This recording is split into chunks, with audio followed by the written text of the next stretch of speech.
And welcome back aboard Blur Force One with your boy Mo and your girl Polly. And this is the Supercast where we talk about all things pop culture, our superhero and our pop culture. That is movies, TV show, video games, comic books. We talk about the news, and speculation, all that good nerdy stuff.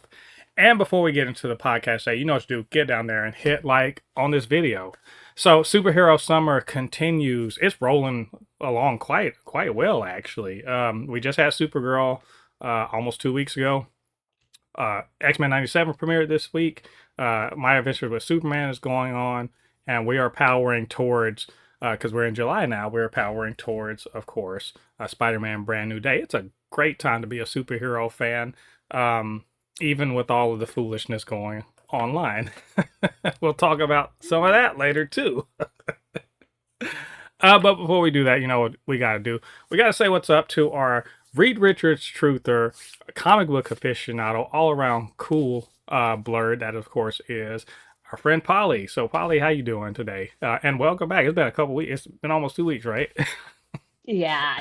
How you doing? Life's been taking over. I'm pretty good. It's really hot in Europe, by the way. Well, less hot than before, but still pretty hot. Right. Yeah, been doing some stuff. I've been watching some movies, reading some comics. I've been reading Black Panther still, the Ultimates, Oh, which is amazing. Can't like overstate it. How amazing it is. It's a really great team. It's like the opposite of the Illuminati, and they're actually doing well.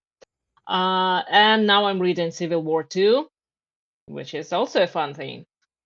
So there's that. And aside from that, I've been watching like some stuff too, watching Avatar, uh, the Netflix show season 2, mhm. but slowly. And then I watched what was the name of this anime Ariete, which is like Ghibli Studio, I think, Okay. What was it called? movie.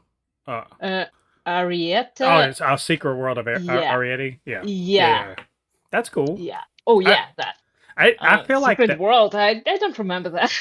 I It remember only was her name, like that's that. I think that's the English title. You know how they Mm-hmm. like to do stuff for Yeah, Americans only.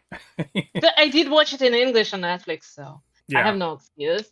I just keep forgetting like what her name sounds like, and I think that Ariete is like a brand that my iron is from the brand. It's a brand. That's how I remembered it. It's really cool, the cool movie. I really liked it, really enjoyed it. Yeah, it's I mean, you can't go wrong with Studio Ghibli. And they love to like take European folk tales and then make anime out of them, and why be mad about that? Even though I do believe you don't like Howl's Moving Castle, right? Am I wrong about Uh, that? you know, uh, I I watched it like a long time ago, so I don't really remember. I need to rewatch it. And I did watch. I did not particularly like. What was it called? Spirited Away. Spirited Away. Yeah, but I did like my neighbor Totoro and that other Ponyo. Ponyo's cool. Porco Rosso. It's pretty fun. Haven't seen It's a that. pretty It's fun. like It's it's a on the pretty fun list. little one. I have not watched. What's the one with the raccoons that are the kind of the anthropomorphized like raccoons? I never remember the name of that. The It's not How would I know? It's not Princess Mononoke. I gotta remember, but it's and I'll never watch Grave of the Fireflies because I don't wanna bring myself that low. I've heard too much about Grave of the Firefly. What's wrong with it? It's the one about the brother and his little sister in post war uh, Oh, Tokyo, and basically how they end up starving to death. oh, It's that's pretty some it's pretty terrible. Anderson vibes I see there, like the girl with the matches. Yeah, it's and I think it draws on the experience of a lot of people, because Miyazaki, I believe, was a kid in the in post war he was a kid in post war Japan, because he's pretty old. Um, so or maybe it drew on their parents and what they talked about, what post-war Japan was like. But it's pretty, yeah. It's one of those things where they're like, I'll never watch this again, and I'm like, I'm just not gonna watch it the first time because I don't want to be doing. So it's kind of like Pan's Labyrinth. Yeah, it's just like, oh no, not doing this again. I'm not gonna do this. um, I this last week, it's been almost 2 weeks. So the week before last, I went down to my daughter's university or college just for their orientation, and I got to look at the place. It was really nice. Um, they they want a lot of money from me, so I got to see what Better be it's about, nice. right? um, so it's really nice. I'm glad that she's gonna be starting college in probably about 5 weeks from now. So I may or may not. We may or may not do an episode that week. We'll see. Beyond that, I watched a rom com with one of my friends who I was just like, hey, pick a movie, and she was like, all right, here we're gonna watch this, and I was like, I need to let you pick a movie all the time because the rom com she picked was My Best Friend's Wedding, and it's great with Julia Roberts. Loved it. I remember Uh, that. uh, I watched it a few times. it's really good. I was just remembering why Julia Roberts was such a big thing in the 90s, like late, like early 90s into the late night, she's really great in it. And Rupert Everett's in it too. He's great as her gay friend, who is also the voice of Reason. Um, it's just a really fun movie. Also a young Yeah, but like Cameron Diaz. she's acting so weird in that movie. She was being a weirdo about it because she wanted, the guy that she friend zoned found someone, and she was like, I shouldn't have friend zoned him. It's a fun movie. I liked it a lot. Yeah. Also, uh, if you're a rap fan and you like the It series, which you just watched these recently, right? Am I right about this? You just watched these. Yeah. They're But creator. I only watched the 2 movies though. That's fine. I recommend you listen to this even if you don't like rap music, just because I think you'll find the lyrics interesting. But a creator on online called Dallas XY wrote a rap song from the perspective of Pennywise, and it's really good. It's called Back in Derry. It's really good. Like it's like almost a battle rap. But if you don't like rap, I get it, but just listen to it. It's really good. So I've been spinning that constantly the last few days. Like you, I did watch Avatar: The Last Airbender season 2. I'm not done. I got 2 episodes left. I'm probably gonna finish that today. I'm only 2 episodes in. Oh, I look, and I'm gonna.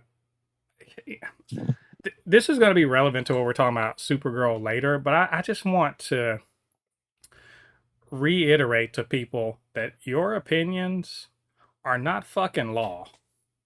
Like I had a back and forth with someone who follows me, um, where he said the show was trash and the first, second season is trash and all that, and I was like, I disagree. I actually really love this show. I'm having a great time with season 2. I think it's really good, and that was I'm just, he's saying one thing, and I keep seeing this in on online, people talking about the new season, and I'm like, look, y'all, good for you, but like a lot of us actually really love what they're doing. And I also was just like, I've seen the cartoon. I've seen the cartoon. I love the cartoon too. I love this one. I like this new season is really good. To the point I'm almost might do a review of the season. I'm enjoying it immensely. And then we had like a back and forth where he was basically like, nah. And I was like, what are you talking about? He wouldn't elaborate. He was just like, it's trash.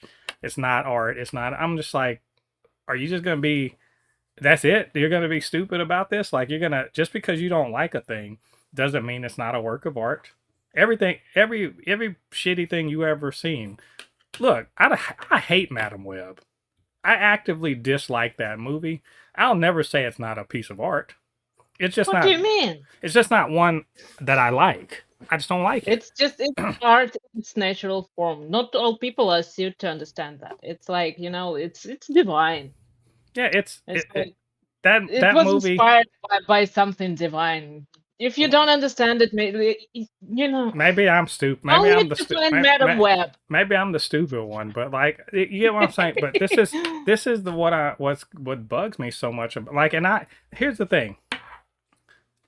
My soapbox moment right here. I also recently saw Master of the Universe, the He-Man movie. Right? I didn't like it. I mean, it was alright in some ways, but in general, I didn't like it. And I said as much. You probably even read my post about it, where I said as much. Like, I didn't like it. There's just not good in my opinion. And someone else did what I did. They chimed in there like, I disagree. I loved it. It was exactly what I wanted. And all I said in response was, I love that for you. I love that it hit you just right. And it was the thing that you love and you enjoyed it. It didn't work for me, but I'm all for people loving things. And that's like, it's so fucking weird that people can't just be like that. Like, your opinion isn't law. You calling something trash doesn't make it trash. It just means you didn't like it. You may have a million people that fucking agree with you. It still doesn't make it trash. And beyond that, when it comes to Avatar season 2, all you fucking weirdos on the internet, y'all need to chill the fuck out. One, Avatar live action, it did not kill your puppy. It did not run over your grandmother. It didn't steal $1 million from you. It just wasn't for you. Stop acting like you're personally offended that this wasn't a shot for shot remake of the fucking cartoon. I think people who watch this shit and rerun are so attached to their attached to their line for line memory of the show that they can't just see an adaptation and accept that it's going to do some things differently. It's not going to hit every mark exactly the same. It's going to do some shit differently because it's a different medium. It's a shorter form. They got to do things different. So there's that, but also there's the fucking body shaming and people just being weird because some characters don't look exactly the same as their counterparts in the cartoon. Not accounting for the fact that the cartoon stylizes people a certain way for certain reasons. Like, in the same way that in Harry Potter, when there is a character that's Dudley. Dudley's a big fat kid. And he's gluttonous and all this other stuff. That's J.K. Rowling's shorthand for saying he's a bad kid, right? Same thing with Roald Dahl. They did the same thing. It's childish, sort of shorthand to sort of point out to you a character trait. But in reality, there are gluttonous. It is. It's called it's shape language, and that's exactly how it works. Yeah, they're except for like round forms, I usually used to portray the kind character and round, but not. But there's a way that you portray people within True. Drawing. But then, like, pointy shapes would indicate like danger and stuff. And in anime, and considering that Avatar is like styled after a Japanese animation, and in anime it's very prominent. Like you see the shape of the head of the character and what they represent. Yep. Like, it was very obvious to me when I watched Sailor Moon as a kid that all this evil character, they had different eyes. And they had like more triangular faces, right? While like good characters had more square faces and like big eyes. Exactly. I mean, it's shorthand. I understand that, but a lot of these people don't. They want it like, I think one of the characters I think was Mai, who in the cartoon, she's a very, very slender, angular young lady, and she's very dour. She's she's a goth stand-in, but she looks a certain way and she talks a certain way, right? That's her, but it's shorthand for her character, just because they're aiming it at kids. It doesn't have to be like, it has to be less nuanced because they just want to get to the point so you can like associate in your mind a certain shape with a certain type of person, right? Well, this is not a fucking cartoon. In real life, people who are dour and sarcastic or whatever are all different shapes. And people who are athletic and can kick ass aren't all beanpoles, which is essentially what. So they're fat shaming the girl who plays her and it's ridiculous. Like I think she's great. Like the girl who's playing Mai, I think she's great. Like I have no complaints on anybody's I portrayals. remember they had the same issue with Azula last Yeah, in the season, first season, and and she's really great. yeah, Like I she's really love her great. portrayal. They were fat shaming her season one. She slimmed down because she. Here's a surprise: they're teenagers and they're growing up, right? So they're not always they're going to be changing. Gordon, who plays Aang, he's taller now. They're all growing up, so they're all going to grow into what they're going to actually look like. But this weirdo bullshit about fat shaming this young lady who was just fucking killing it. As far as I'm concerned, she's killing it.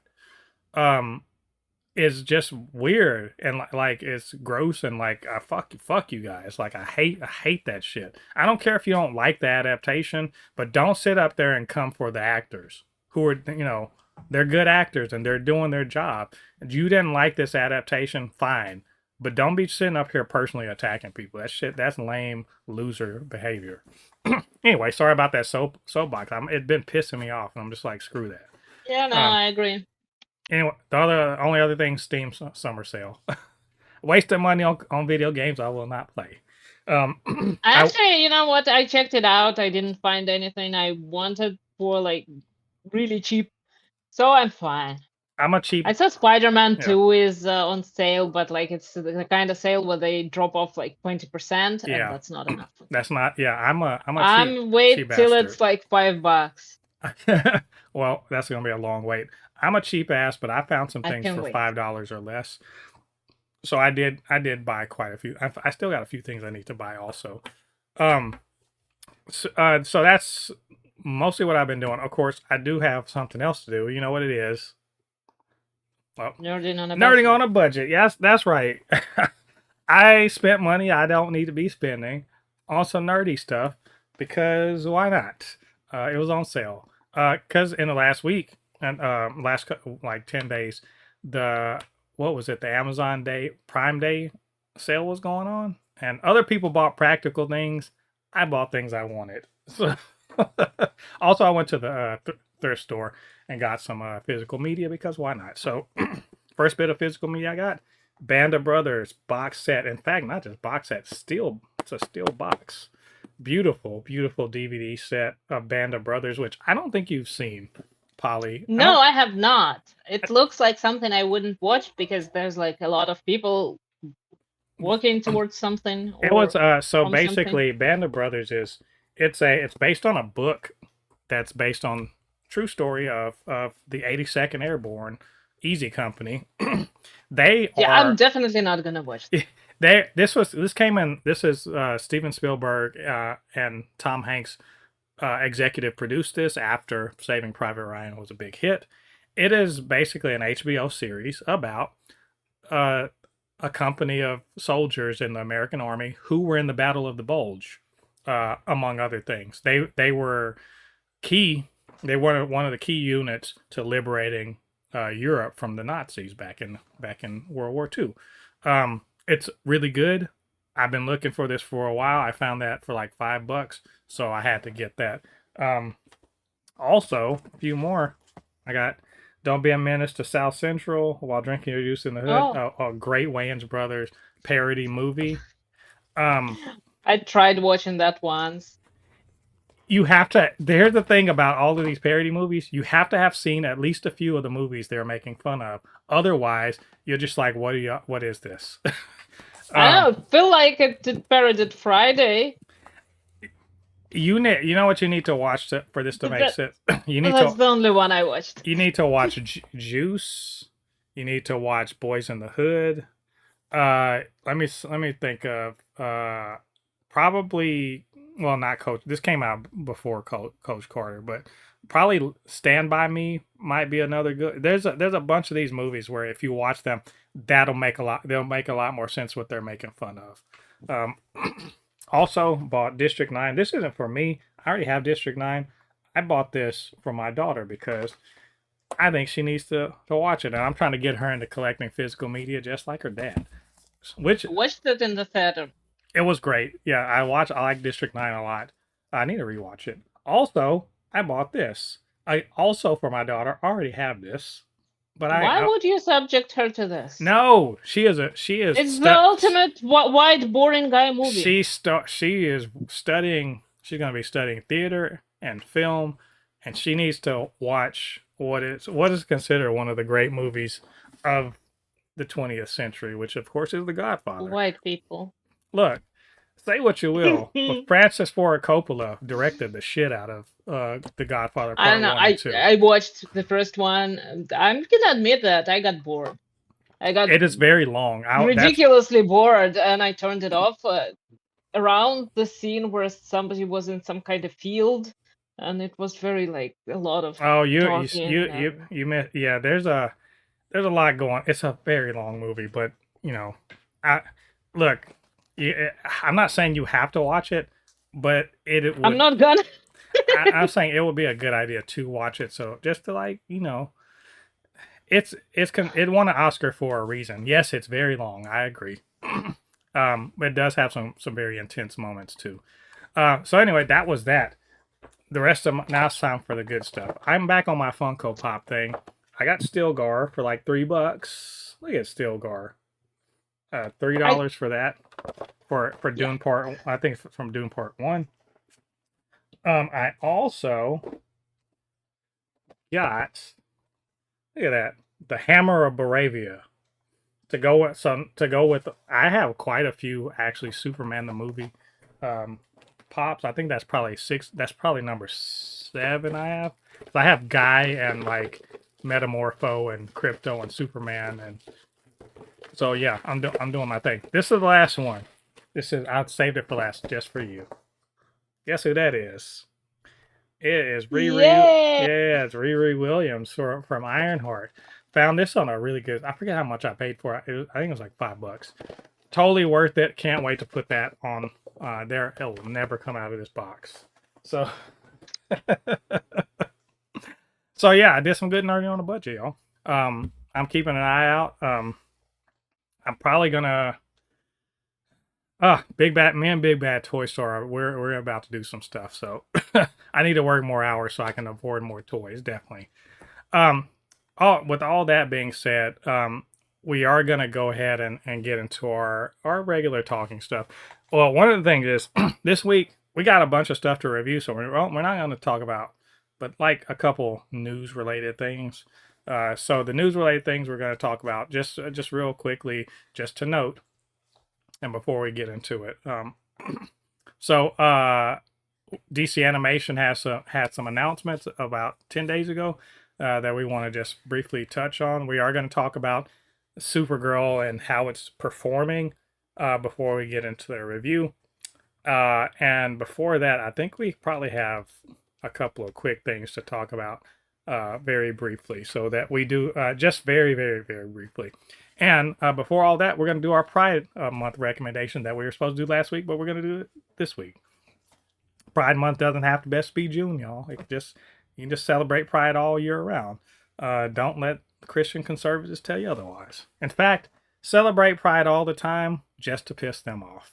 That being said, our Pride Month recommendations for the final ones for June. For me, is going to be The Umbrella Academy, the Netflix TV show. I suppose you could actually watch read the comic book also, but I'm recommending the TV show. It was 4 seasons. I think 3 of them were based on actual comics, and the 4th season was kind of its own little thing that didn't come from the comic books. And I'll also say, in some ways, loosely based on the comic books. But why is this Pride related? It's Pride related because 2 of the main characters are queer characters, and I argue one of them's the best character on the whole damn show. Full stop. That, of course, is Klaus and Vanya / Victor. Klaus being a pan. I don't know, just a gay. He's a gay man. I was gonna say pan, but I don't know if that's true. I can't remember. But he's almost flamboyantly so. But he's kind of like stereotypically kind of like the freewheeling drug addict. But he's really funny. and he kind of gets his shit together throughout the show and becomes like a really solid like person for the crew.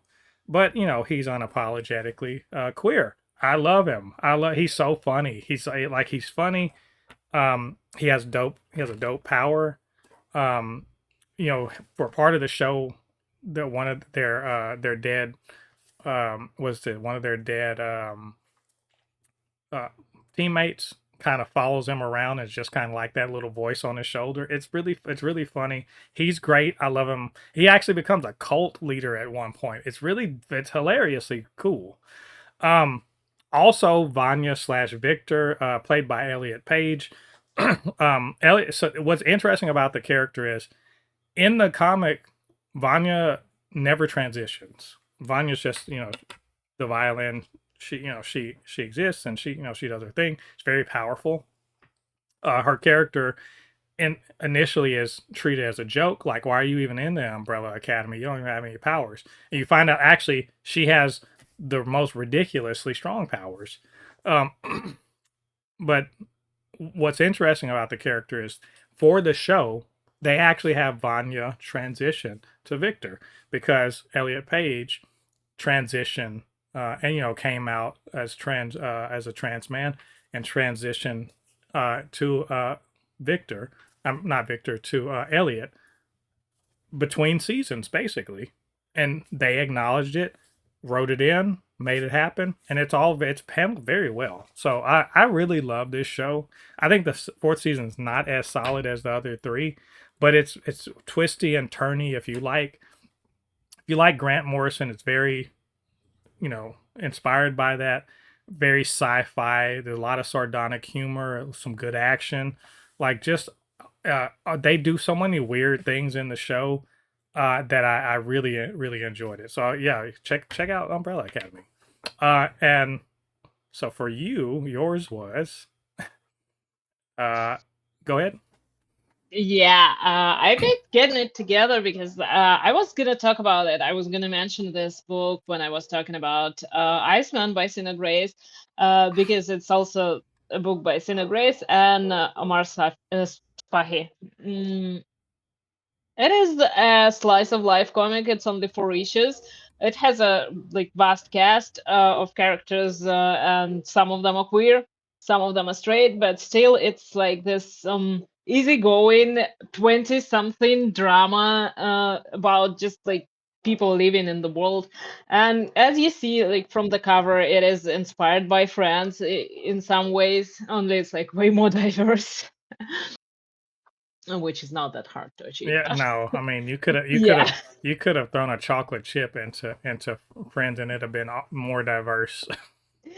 Yeah, but it's funny. It's very cute, and I remember reading this book like during the pandemic, and it was, when we were all stuck at home and we pretty much couldn't go anywhere, so it was like late at night, and it was just this feeling of the open world, oh, a lot of possibilities. It also has like a musical band, which is something I do love. Like I do love stories about bands and rock stars and stuff like that. So Hmm. yeah, right pick, and it's a great book. It's only 4 issues, and it was never prolonged or anything.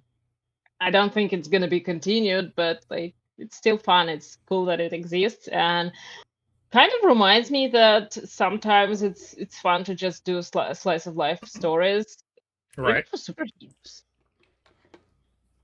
No, I agree. Slice of life stories are, and in some ways, slice of life stories I think are maybe more enjoyable just because finding the drama in day to day life.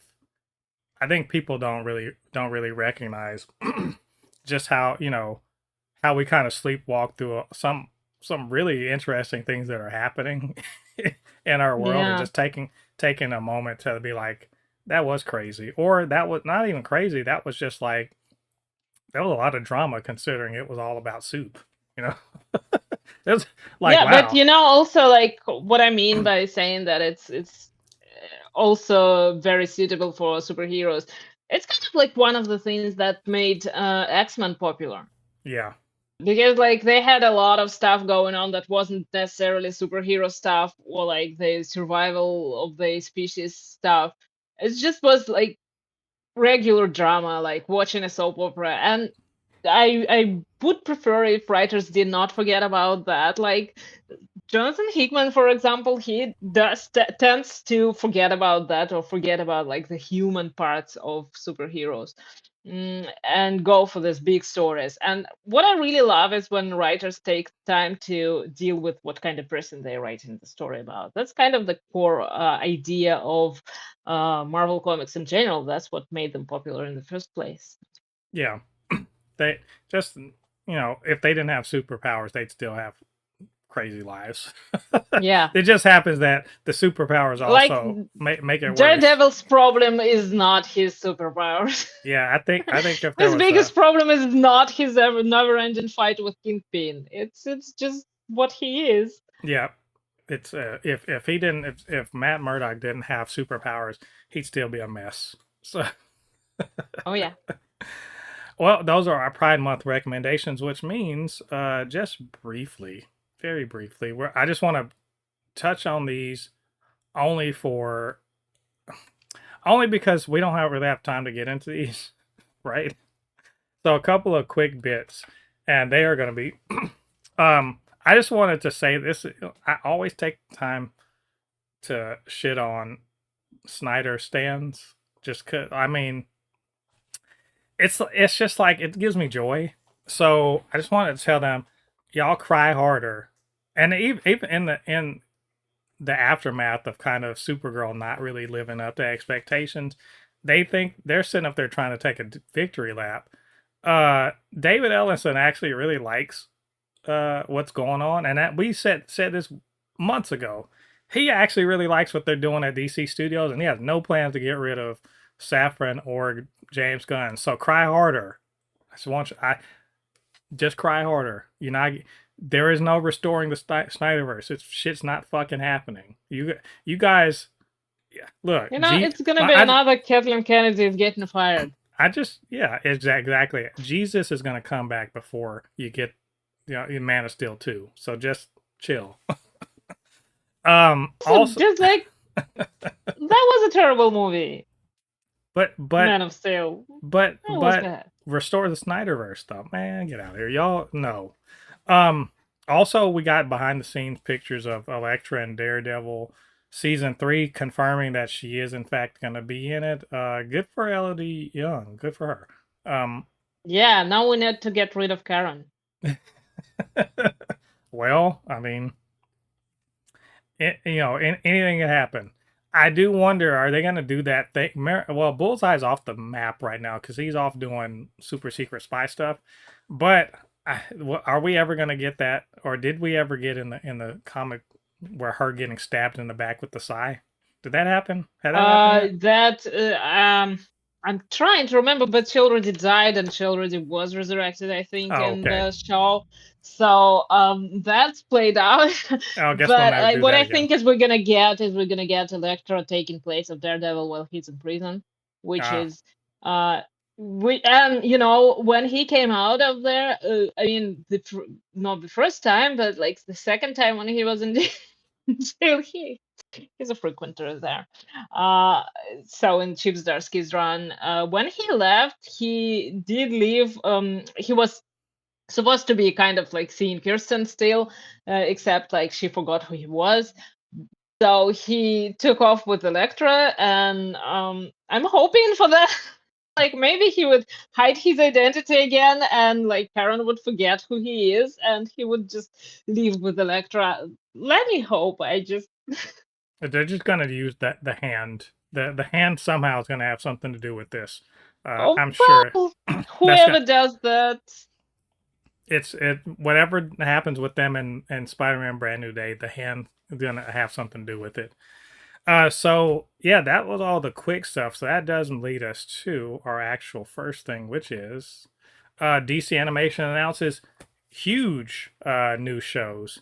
Um, this is Joker, Laugh Riot, Absolute Batman, and Crypto. Let's just skip over Crypto. Not because I don't care about Crypto. I actually, you know me, I will crash out over crypto. So like, so Crim of the Yellow Hills. Yeah, hey, when I was all for what happened to you, which we'll get into later, but I'm sure the crypto show will be cool. It will be kid focused. We don't have to talk about it. It's probably like, you remember the crypto shorts that we had last year? Probably something similar. Okay, cool. I'm sure that'll be fun for the kids. We need to talk about Joker, Laugh Riot, and Absolute Batman. Joker, Laugh Riot is apparently a show following the Joker, who is going through Gotham's underworld trying to find out who the hell killed Batman, because you can't take away his plaything. That's like, that's a dog's favorite bone, and and he found out somebody took it. He's hunting everybody down, and Joker don't play. So that actually sounds really interesting to me. And then Absolute Batman, which I feel like doesn't need any introduction or any like explanation, but I'll explain it anyway. It's currently the absolute DC's Absolute Universe is probably the best selling comic book stuff going right now. Um, just in on volume, people love the Absolute Universe. Absolute Batman is a flagship series in it. It's hugely popular, and they're making an animated series out of it, which to me is a no brainer. Like, why wouldn't you? It's money printing right now. Why wouldn't you just go ahead and jump on that? Also, I think DC Animation, didn't they also announce Batman Nightfall? I believe they announced a 3-part movie series about Maybe. Batman Nightfall in the past week. So DC Animation is trying. Look, they're trying to remind people this is what we do. We're great at this, and I think all this makes sense to me. Let's go. Why not? Live action budgets are expensive, but animation not so much. You can do whatever. So, any of these exciting you? Yeah, well, Absolute Batman for sure. I mean, less excited about Crypto because again, kids show probably gonna be good, but like still. Joker Love Riot maybe less because like I'm tired of the Joker in general. Let him retire already, but it's probably gonna be fun. Wow. But as far as animation goes, still like what could compare to what we're getting right now?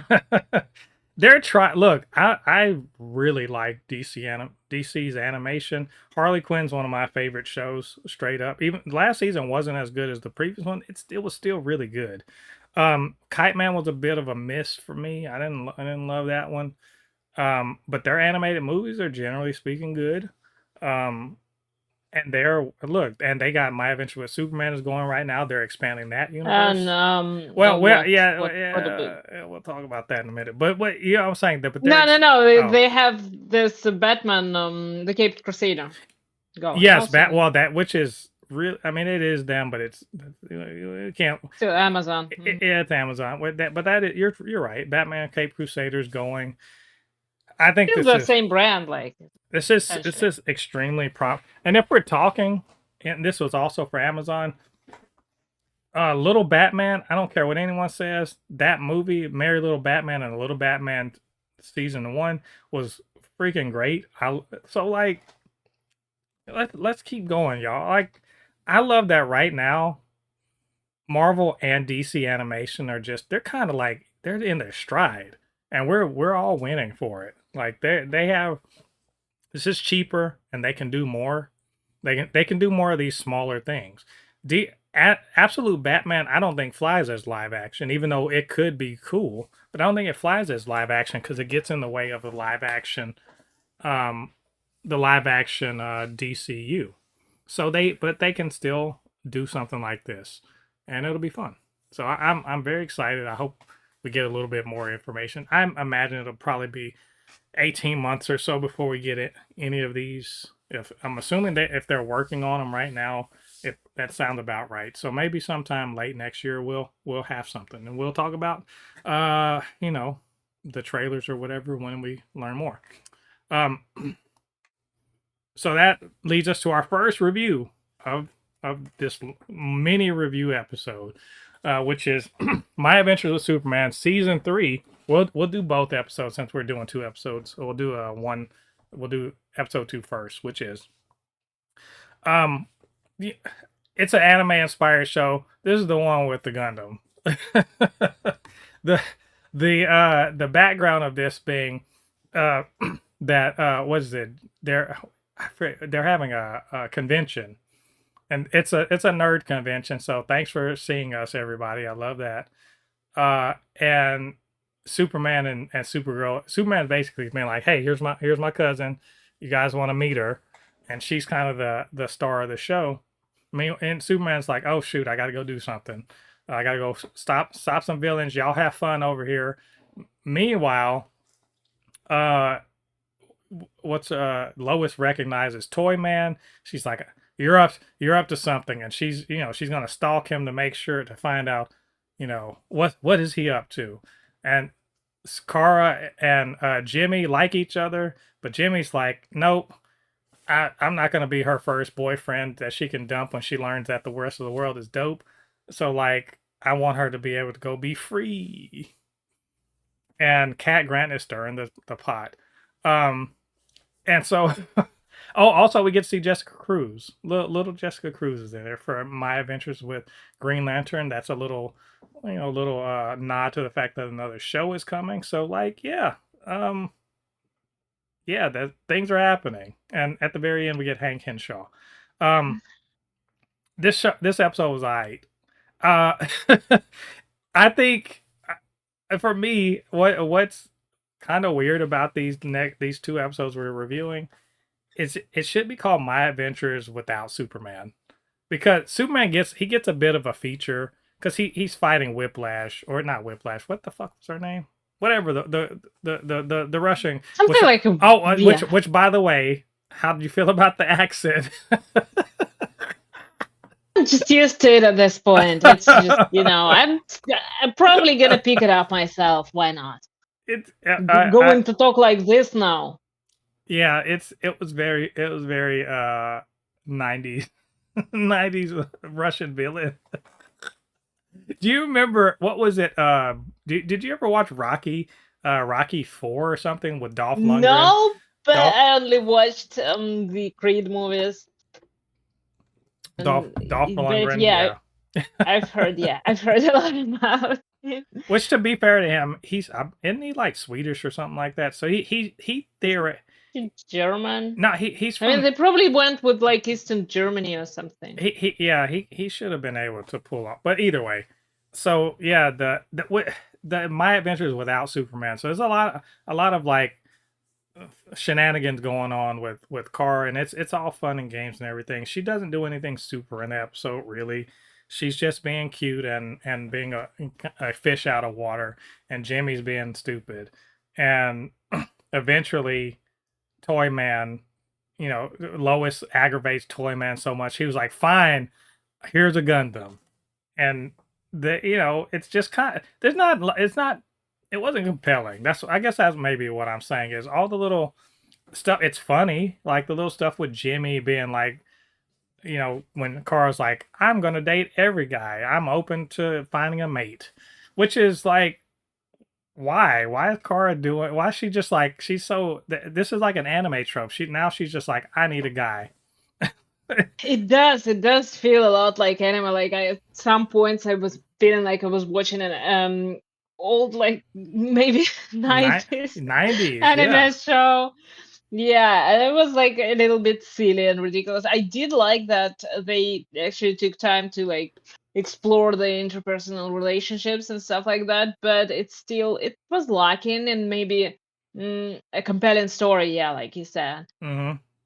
It's pretty, and like the fights weren't that, they, you get a Gundam, cool. Like it feels a little more like like a bunch of references, because Supergirl, yeah, a lot of people in costumes. Yeah, like you get to see Teen Titans, like people dressed as Teen Titans, and something like characters, references, stuff like that. But with this episodes and these things like with conventions and stuff, I mean, the whole point of these things is to give you references. It just helps when there is Mm-hmm. story to back it up, You're because right. otherwise I'm not a fan of that. Yeah, I mean, they have Maybe like, like the only successful example of that was Avengers Day in the Avengers game, because that kind of seemed like it made sense mhm. for that world. This, yeah, But other than that, I don't think I've this was seen like the one. Superfest. I think they were just celebrating Superman. But also, I mean, Bizarro was in it, but like he didn't do anything. Oh So yeah. I was like, what the hell is the point? Okay, cool, I guess. But Bizarro, he's in there. He doesn't do anything. Um, Superman, he had, yeah, they revealed that there's some kryptonite tech floating around, but like it doesn't really do anything. Like he's not in any real danger. Lois is freaking out about Clark wanting to like have a more serious relationship, which comes up in episode 3. But overall, I was like, all right, this is cool, but like compelling. It was alright. In general. Um, so episode 3, we gotta talk about this. Is the the one with the Giganta. Which, by the way, shout out to the muscle mommies, because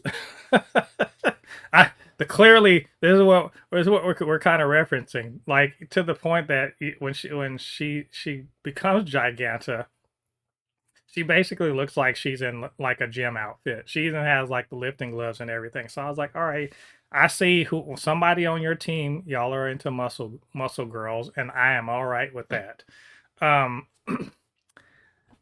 so this episode, this in the aftermath of Kara being like, I'll date anybody, because since Jimmy is rejecting me, and that Jimmy didn't reject her, he's just like, I just want you to experience everything.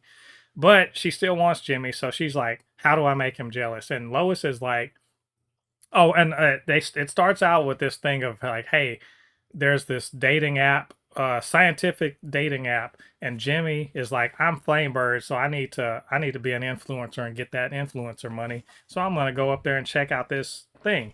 It sounds weird, like just in general, the whole little scientific matchmaking thing sounded weird anyway, and then it was really weird Sounds when like a cult.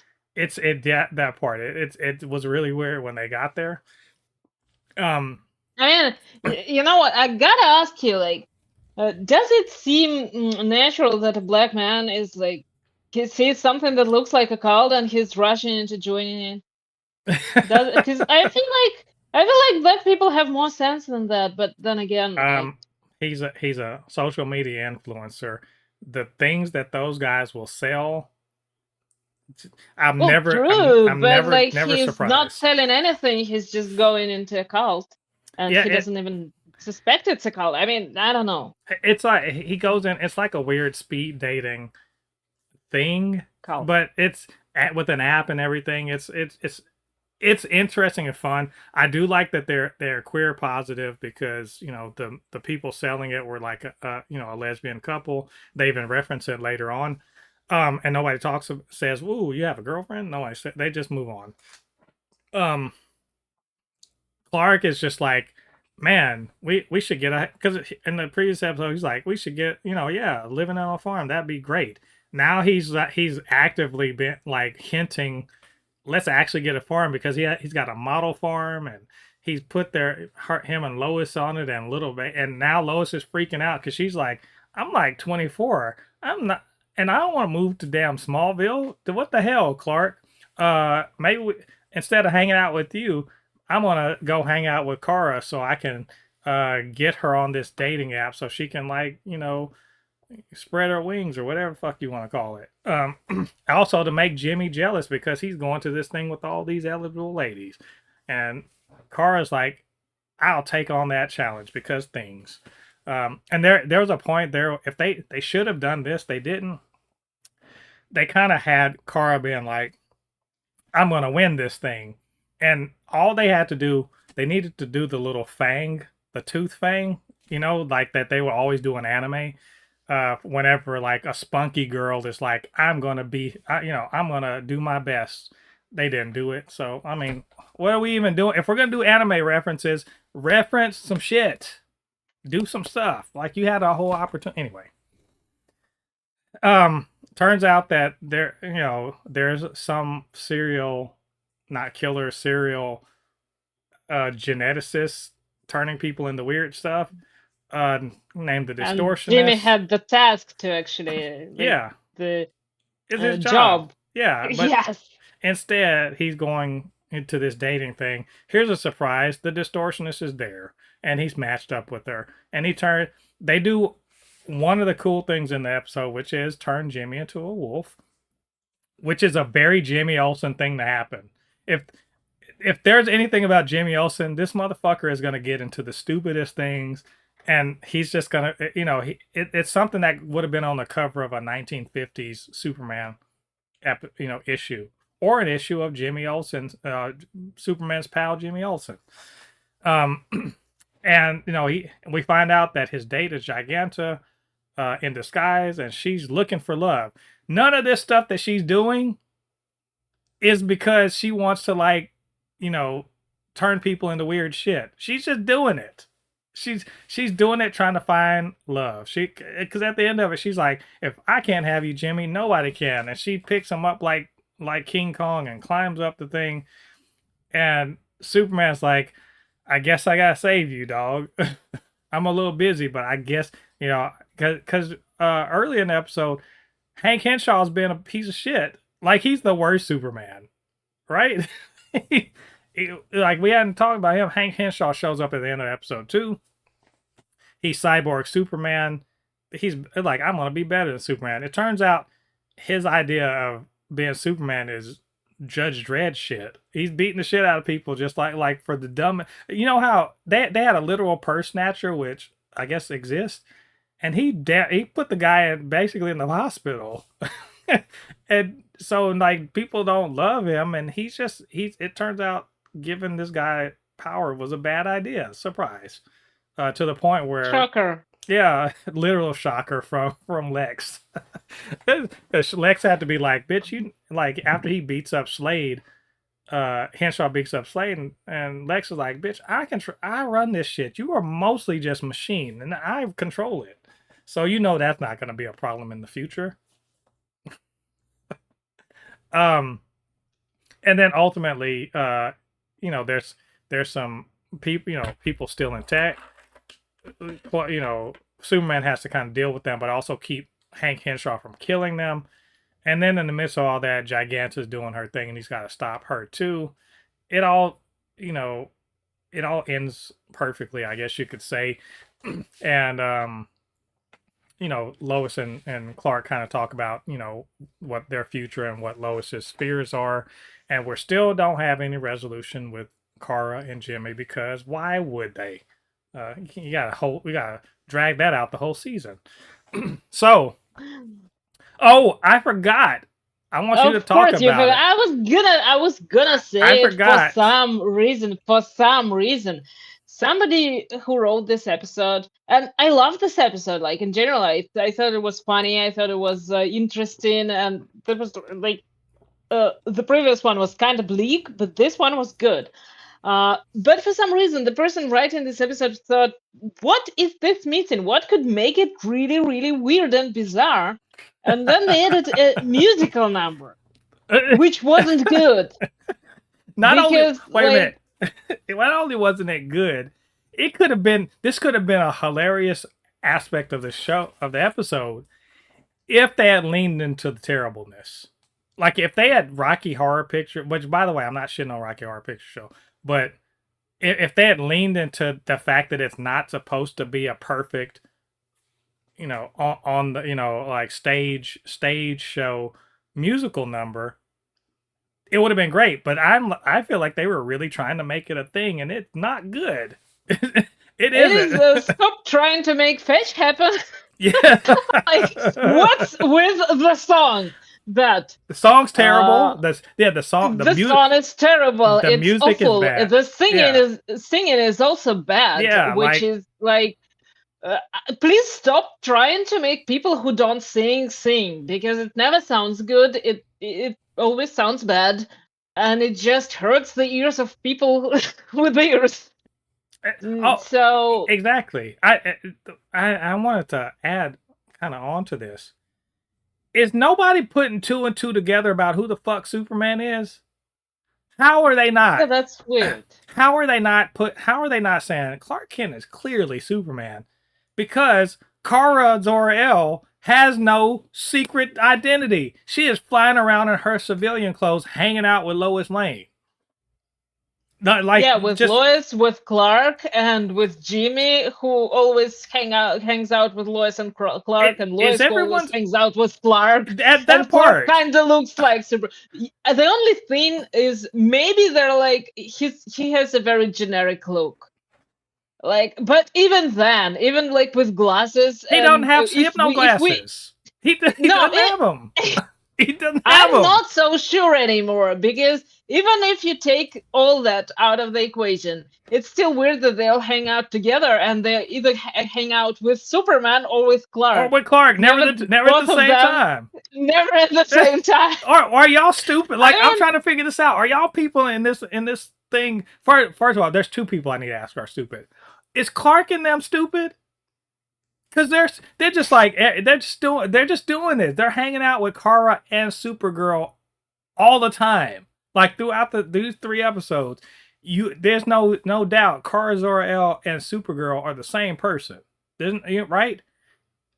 So one, are they stupid? And two, is Lex Luthor stupid? Is how you not know who the fuck? not very bright. Yeah, I'm trying. Nobody in here knows that Clark Kent is Superman, and there's no reason for it.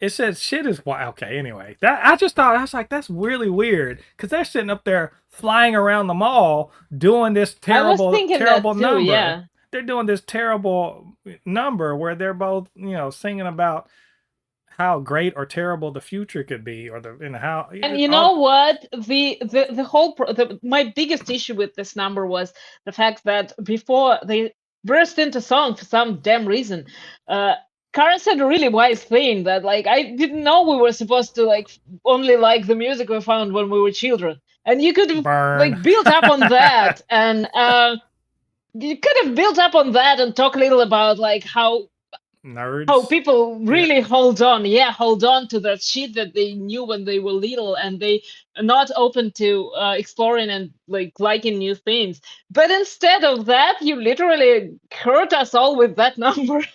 Why? Why? Because it immediately erases the memory of the wise thing that the show almost done, and replaces it with this horrible event. Yeah, it was what a bizarre choice. I look, sometimes you have an idea and you swing for I just want to know who the showrunner is and why you let this happen. Like I look, maybe in on the page it sounded better. I can see No, that. No, I'm saying no. I You can see heard the lyrics. that's the thing is I don't who wrote the lyrics?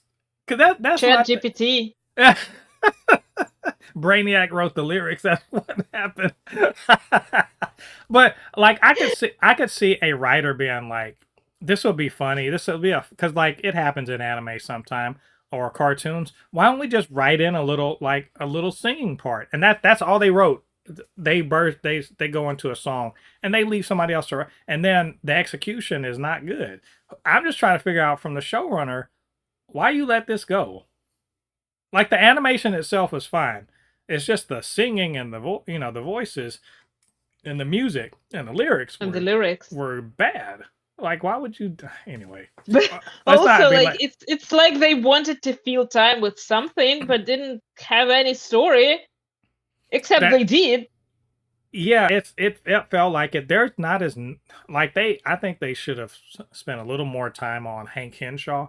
He's done a heel turn so fast because remember was he dating Lois? I can't remember what his relationship to Lois was. It might have been before he got blown up or whatever. But his heel turn is like so immediate and without any real. There's nothing behind it except that he's an to be asshole. fair, if maybe he heard the singing, that would turn anyone into a villain. It's really interesting, and I wanted to be like, what? Why is he doing this? Like I don't get it except for the fact that he has to be bad. But they haven't really explained why he's bad. He just is. He feels like now I'm powerful, so I can like do whatever. It's not compelling enough. But I think they could have spent Mm, that time that you they know had. what? On the contrary, I think like we think as like normal people, we think that that's not motivation enough. The fact that you have power is not motivation enough to be evil. But then look at the world. Yeah, I just saying like from what we've seen of Hank Henshaw, I don't think we've seen enough of him to like really to make this heel turn more satisfying. I guess it's just like, oh, I'm just an ass. Okay, I think I grew above questioning evil for the sake of evil because some yeah, people are just that. yeah. I mean, theoretically, he's has heroic intentions, but like it doesn't. It just doesn't. It was just so abrupt. I guess that's what I'm saying. All again, these two episodes, I think they're fine. I don't think they're as good as the first, and I don't think the first is. I don't think any of this season so far is living up to the first two. I To be fair, you're watching it alongside some of the best animation in history, so you know it's what? fair. It wouldn't I compare. I actually watched these before X-Men '97, so I made like I watched these. But So you were already expecting X-Men I, 97, and you remember like the first season of X-Men 97, so yeah, this I think by comparison, this pales, but I don't think these hold up to the previous season. And I think it really is the My Adventures Without Superman. Superman is in it for sure. He's a side character in these episodes, more or less. Like he shows up to help, but he's not at the center of what's happening.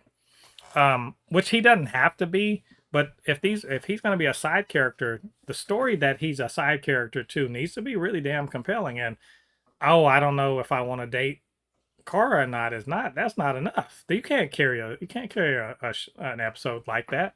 Or oh, I don't know, I'm not ready to settle down. That's not enough for an episode either, right? We need more than that.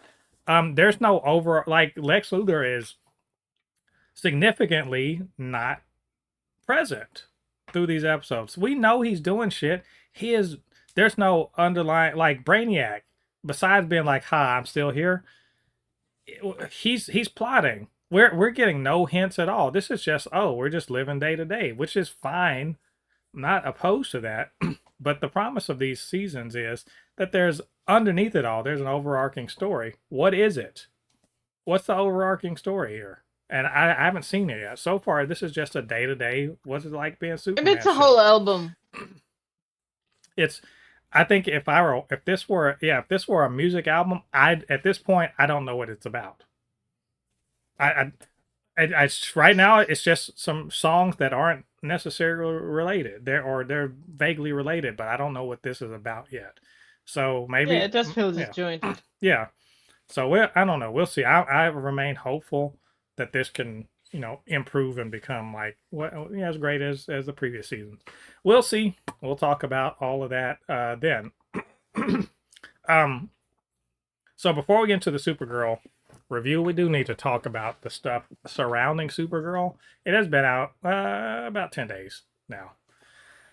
Um, and let's be honest, let's keep it 100.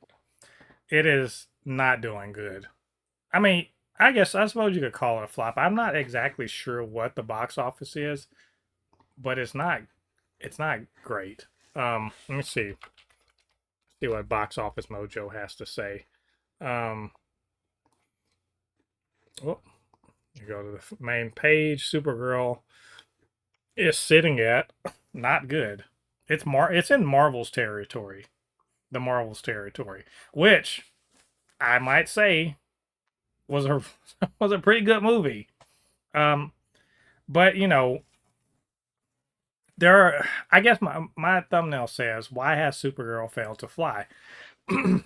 And so I guess we need to kind of throw out a few reasons why, without saying, you know, without necessarily getting to the meat of the movie itself, but like what are the surrounding circumstances that are making this a flop. Basically, we just be honest. It is a flop. It's not. If it didn't make all of its money in its first, if it didn't make a lot of money in its first weekend, it's not bound to make too much more. This is, and we don't have this weekend's numbers yet. It's only Friday. Um, but it seems unlikely to make its money back. And Peter Safran, I think, has already kind of admitted, hey, it didn't do what we wanted. I think tracking wasn't that great, and I said I thought it might make 500 million. I was wrong.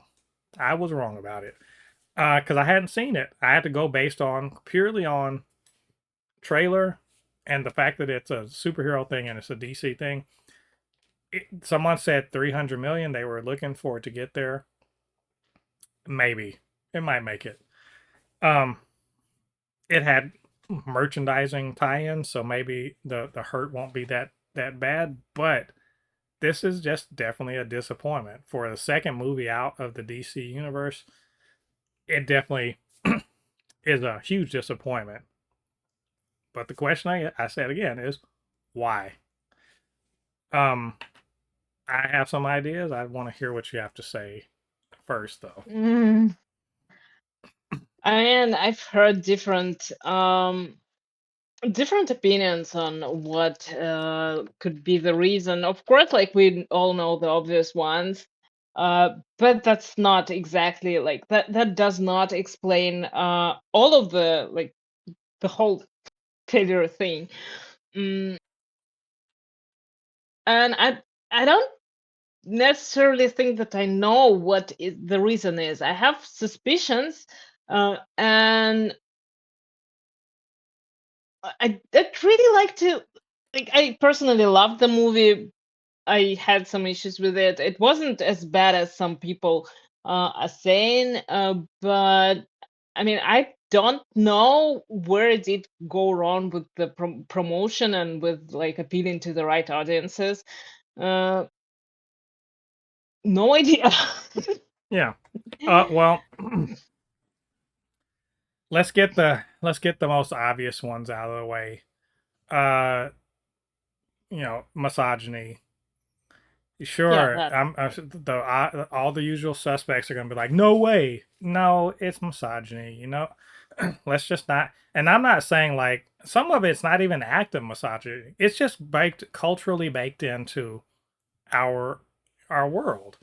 Um, women are not, and it's certainly women who are in certain kinds of movies, like where they're showing strength and they don't like. One of the things about this movie is there is no man on Kara's arm, and there's no man that's vying for her affection, and there's no man that she's chasing after. There's no romantic anything for Kara at all within this. And that means something culturally. In a culture like ours, that where a woman's worth is measured relative to a man. There's obviously stuff like that. Also, she's she's an equal to Superman. So there is no bullying her around. She doesn't have to make herself. She never makes herself small in this movie. She doesn't have to. She's powerful as shit. No one scares her. She's seen it all. She is not impressed by anybody. None of that. She's a conservative man's nightmare as far as for a woman. She's um. So yeah, misogyny, sure. Two, Supergirl is not as big a character as Superman. Straight up. People have heard the word Supergirl before, but I don't think there's not like a whole lot of people being like, yes, that's my favorite character. Or, yeah, you couldn't name, no one can necessarily name a Supergirl story that they love. She's a character that's known, but she is essentially sort of in the shadow of Clark Kent, of Superman. But she doesn't have the kind of like the big universal appeal. And so selling her, I think, requires selling a different story than this one is telling, which is another thing. I love Supergirl Woman of Tomorrow. I think it's a great story. It's a bit more challenging to get casual as superhero fans to get into because a lot is going on, especially if you're trying to get little girls into Supergirl. I don't know if this one is like Superman is bright and colorful, right? It's a bright and colorful one, and it's really kind of putting Superman, like the iconic aspects of him, on display. And I don't know if Supergirl is doing the same thing in such a way that it endears her to kids. Was it initially aimed at kids? Because it doesn't like if It I wasn't. didn't even get the feeling or the vibe that it was. I think it was aimed at the female audience, but like at teens and older than that.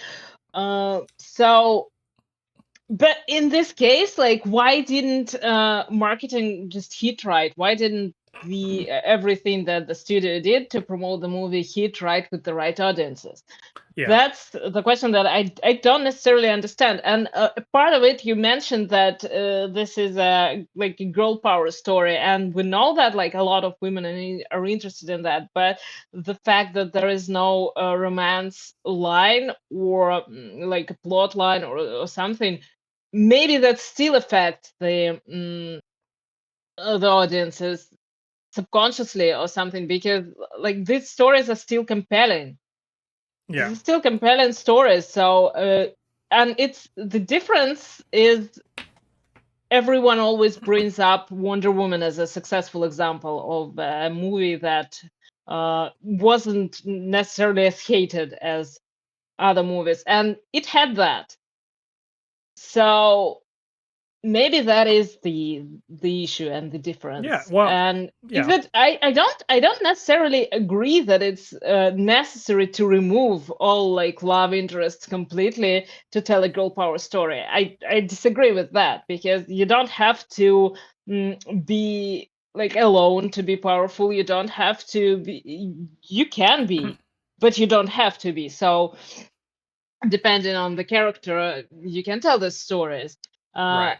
but like be wise about that. Don't make them like creepy in any way. Like again, Buffy is mm, the ultimate girl power icon. A lot of her stories revolve around her romantic interests and a lot of her Right. mistakes too. And but yeah, she acknowledges that, and by the end, she comes out of that experience alone, but still confident in who she is and understanding herself and like ready to learn more about herself. So Right.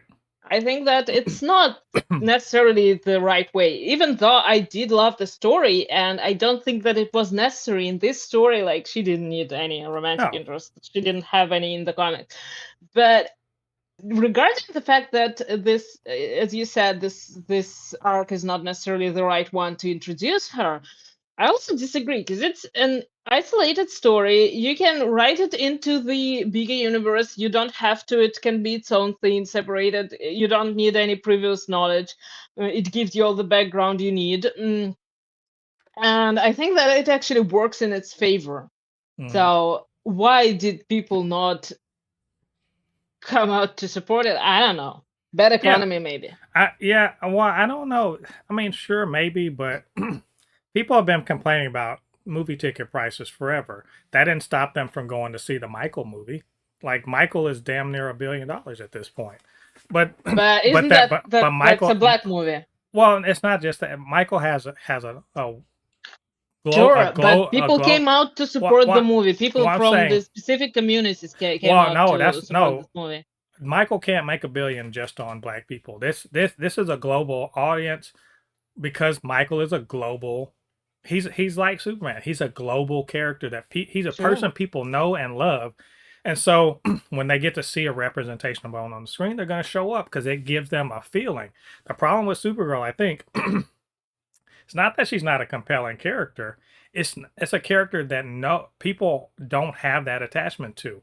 It's just true. This is I think we're gonna see the same thing we have seen, and we will see the same thing with Green Lantern whenever they make it to the screen, and so Probably different because Green Lantern was a character in the cartoons, in the animated yeah, shows, and so the was Supergirl. universally like popular Yeah, animated shows. She wasn't as she was prominent in there. it, but it's not. She was in the Superman show. But the thing is that she's. I think this She version of always her, was a support yeah, character. this version of her is not quite this. Is not really the same. Like this is a very complex and nuanced version of Kara Zor-El that's not as easy to digest.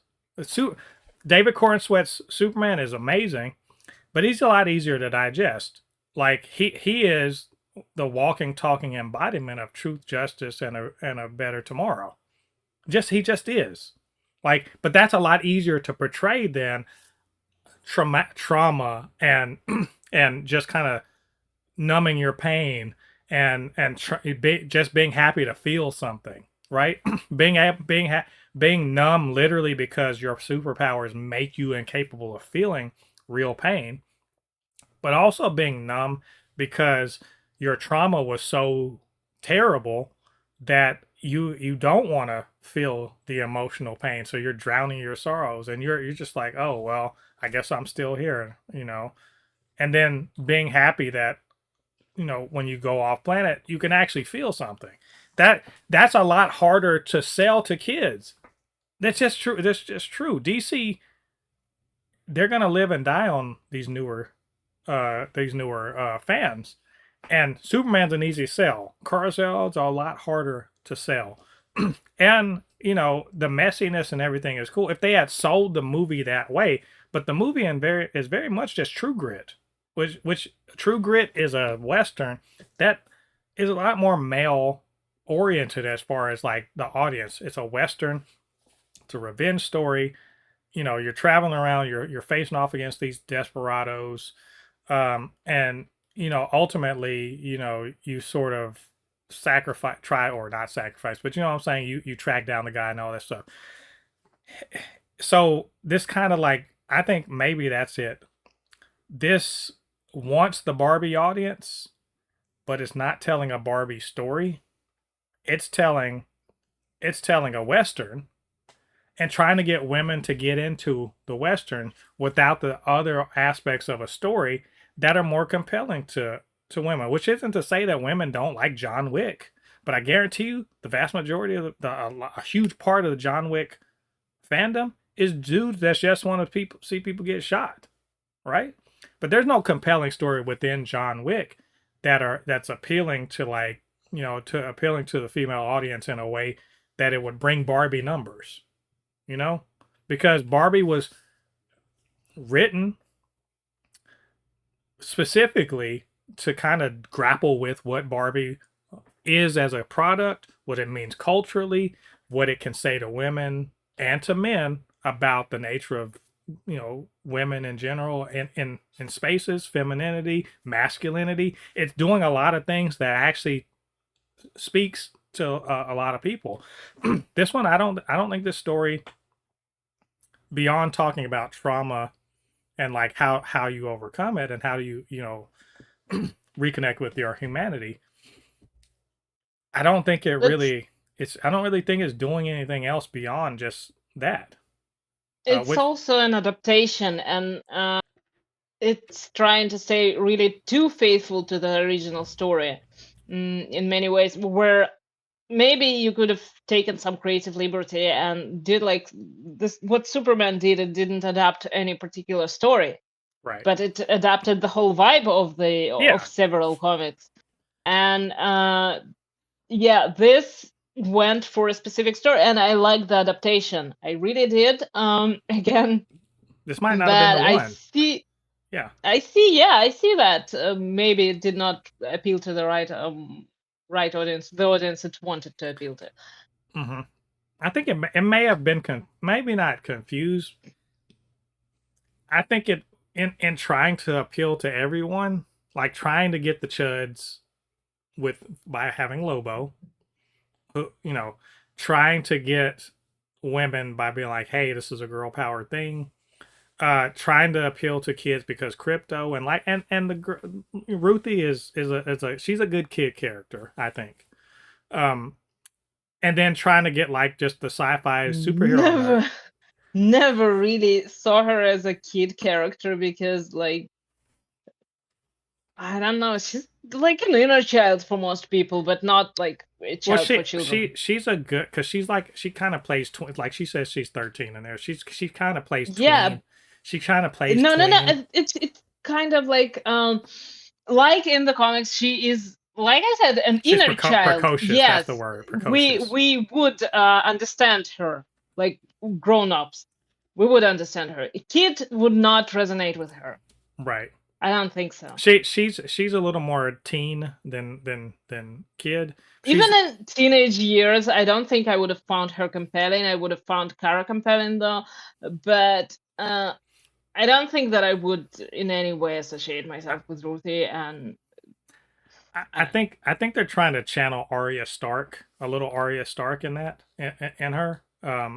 But they're like, but she so it has aspects that should appeal, but I think ultimately the story's not.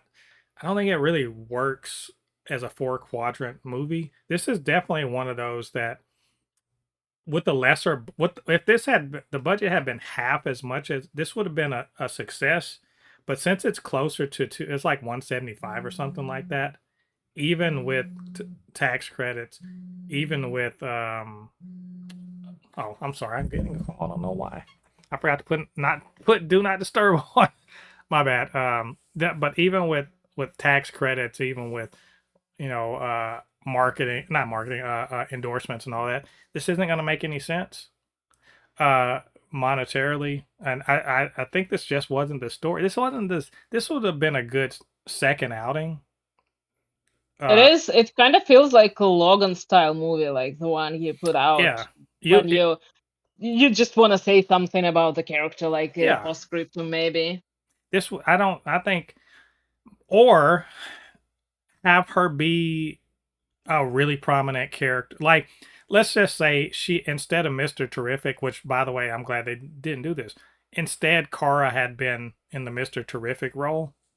As far as like that character that just showed up, broke out, you were like, this, what a cool ass dude. I'd love to see more of him. And in the Superman movie, and then turned around and then had this to sort of like be a more in-depth maybe then, but since this literally the only time we see her is at the end of Superman. She's a bit of a blank slate, and this is a deep dive into a character we don't know. So which is the point of deep dives, is yes, to get more information or more understanding of a character, but deep diving like this complex deep dive into a character that we don't have any other understanding of, that's a lot of work. It's a lot of work to get you to love a character when you're dissecting them. You're going into the ugly shit about them. You haven't had a chance to be like, I love this, right? Like Mr. Terrific, There's what we know about him right now is just, hey, what a cool dude with like, but we don't, if you really get into Michael Holt and what the fuck is going on with him, there's some shit. And if they wanted to make a movie about it, it's compelling because we already love the guy, right? And I think we didn't get a chance to love Kara first before getting into her mess. So I think I mean, look, still though still let's just mention some things that were really great about this movie, because well, it does yeah, have a lot of great things. yeah. Well, I do want to let's just go ahead and get into the actual review. We spent a Yeah, lot of time talking about why, and also the Chuds. They're gonna claim victory. Don't take a victory lap on this. I don't think that their little internet campaigns don't work. But I will say that mixed reviews and some like really leading negative reviews, like Variety, or what was it, Variety, um, yeah. didn't help, because people do want, they, for better or for worse, I tell y'all, don't even fucking listen to us unless you generally agree with us. Then maybe what we say matters.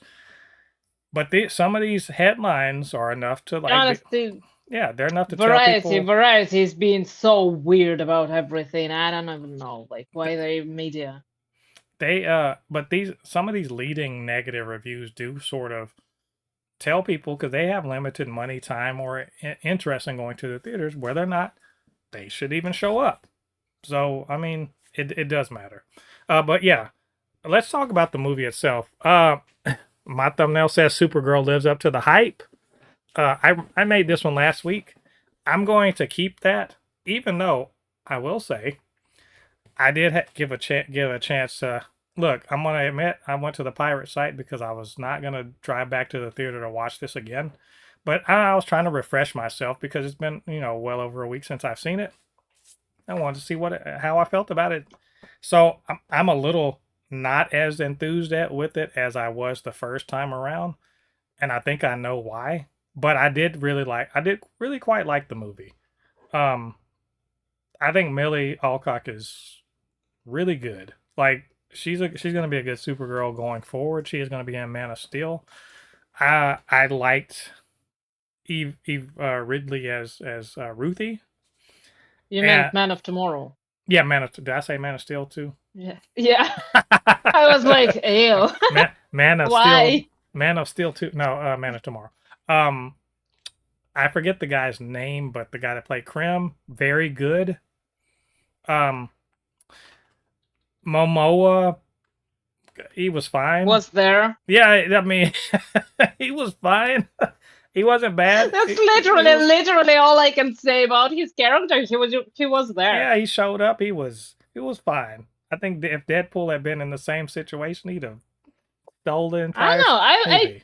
He'd have I stolen would the movie. I would probably disagree with you because none of his jokes landed with me. Like No, none. no, I'm talking about. Well, I think if there had been a Deadpool cameo instead of, if, like I'm saying, if the Deadpool character would have stolen the scenes, and I don't think Momoa ever did. But no, I look, this movie to me did everything that it's supposed to do. It's exciting. There's some great action set pieces, absolutely great. People were like what's her name, Megan Kelly, who's a conservative idiot. She was like, we're supposed to believe that this little tiny girl can like beat up a bunch of people. Yes, you dumb. Oh, God damn it, you're fucking stupid. Not even that you don't read a comic book. Supergirl. She has the same powers.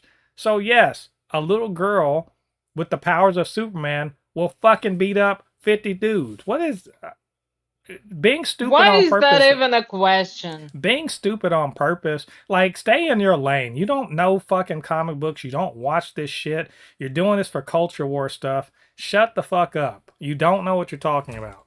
Supergirl, she looks good beating the shit out of people. I think there was some I think that okay, there are some story choices that I think get in the way of this movie, and there are some story choices that I think elevate this movie significantly. One of the ones that elevate it is making Krim more interesting. He's a stalking piece of shit, the same way he is he's a stalking piece of shit in the fucking comic book, except he's just a guy, and he's just on he's running away, and he's throwing stuff in between him and Supergirl because Supergirl kick his ass, and he puts things in between them. In this one, he can take a punch from Supergirl and not die, and so he's a lot more dangerous, and he's a more interesting looking, and more significantly, he's not just some guy that joins up with the brigands to avoid getting his ass kicked by Supergirl. He leads them motherfuckers, and the brigands are terrible child trafficking shitheads. Like, so there's an entire aspect of the movie that's essentially about trafficking, and what Supergirl, before she was just like, I ain't gonna get involved. This ain't got nothing to do with me. I'm just gonna keep it moving. And Krim makes the mistake of involving Crypto, of fucking up Crypto and almost killing him. And so it's a John Wick situation, and she's gonna be like, I'm gonna kick this dude's ass and save my dog. And then once she thinks that that's all it's about, and she finds out about the trafficking, it's on. It's on, right? So I think that was a smart aspect of making the brigands. The way that they killed John Wick's dog, and you're like, fuck all of those, fuck all of the Russian mobsters, kill them all, right? And this way, Yeah. you find out like, oh, y'all kidnapping girls because y'all need the only way y'all gonna procreate is by kidnapping and raping girls. Oh shit, kill all, get them, I mean, Supergirl, get them. obviously, that explains why certain fandom um Don't like it. didn't like the movie. Yeah, because that's I also the only way they could procreate. But I thought they didn't like Epstein and all them. But what that's what I was saying. Like No, no, what that was they just didn't have enough money to get to the island. it was so like to me that was so smart, and I was just like I was like let's go. I'm like oh as soon as they were like oh we're kidnapping girl. I was like oh well shit because earlier in the movie, Kara's just like, "Oh, I'm just a little girl, y'all can't." And that whole scene from the trailer where she's like, "This is obviously going to go bad for all of y'all." That part is so satisfying because she has the power. She's not scared of any guy at all. There's not a man in the world that can intimidate her.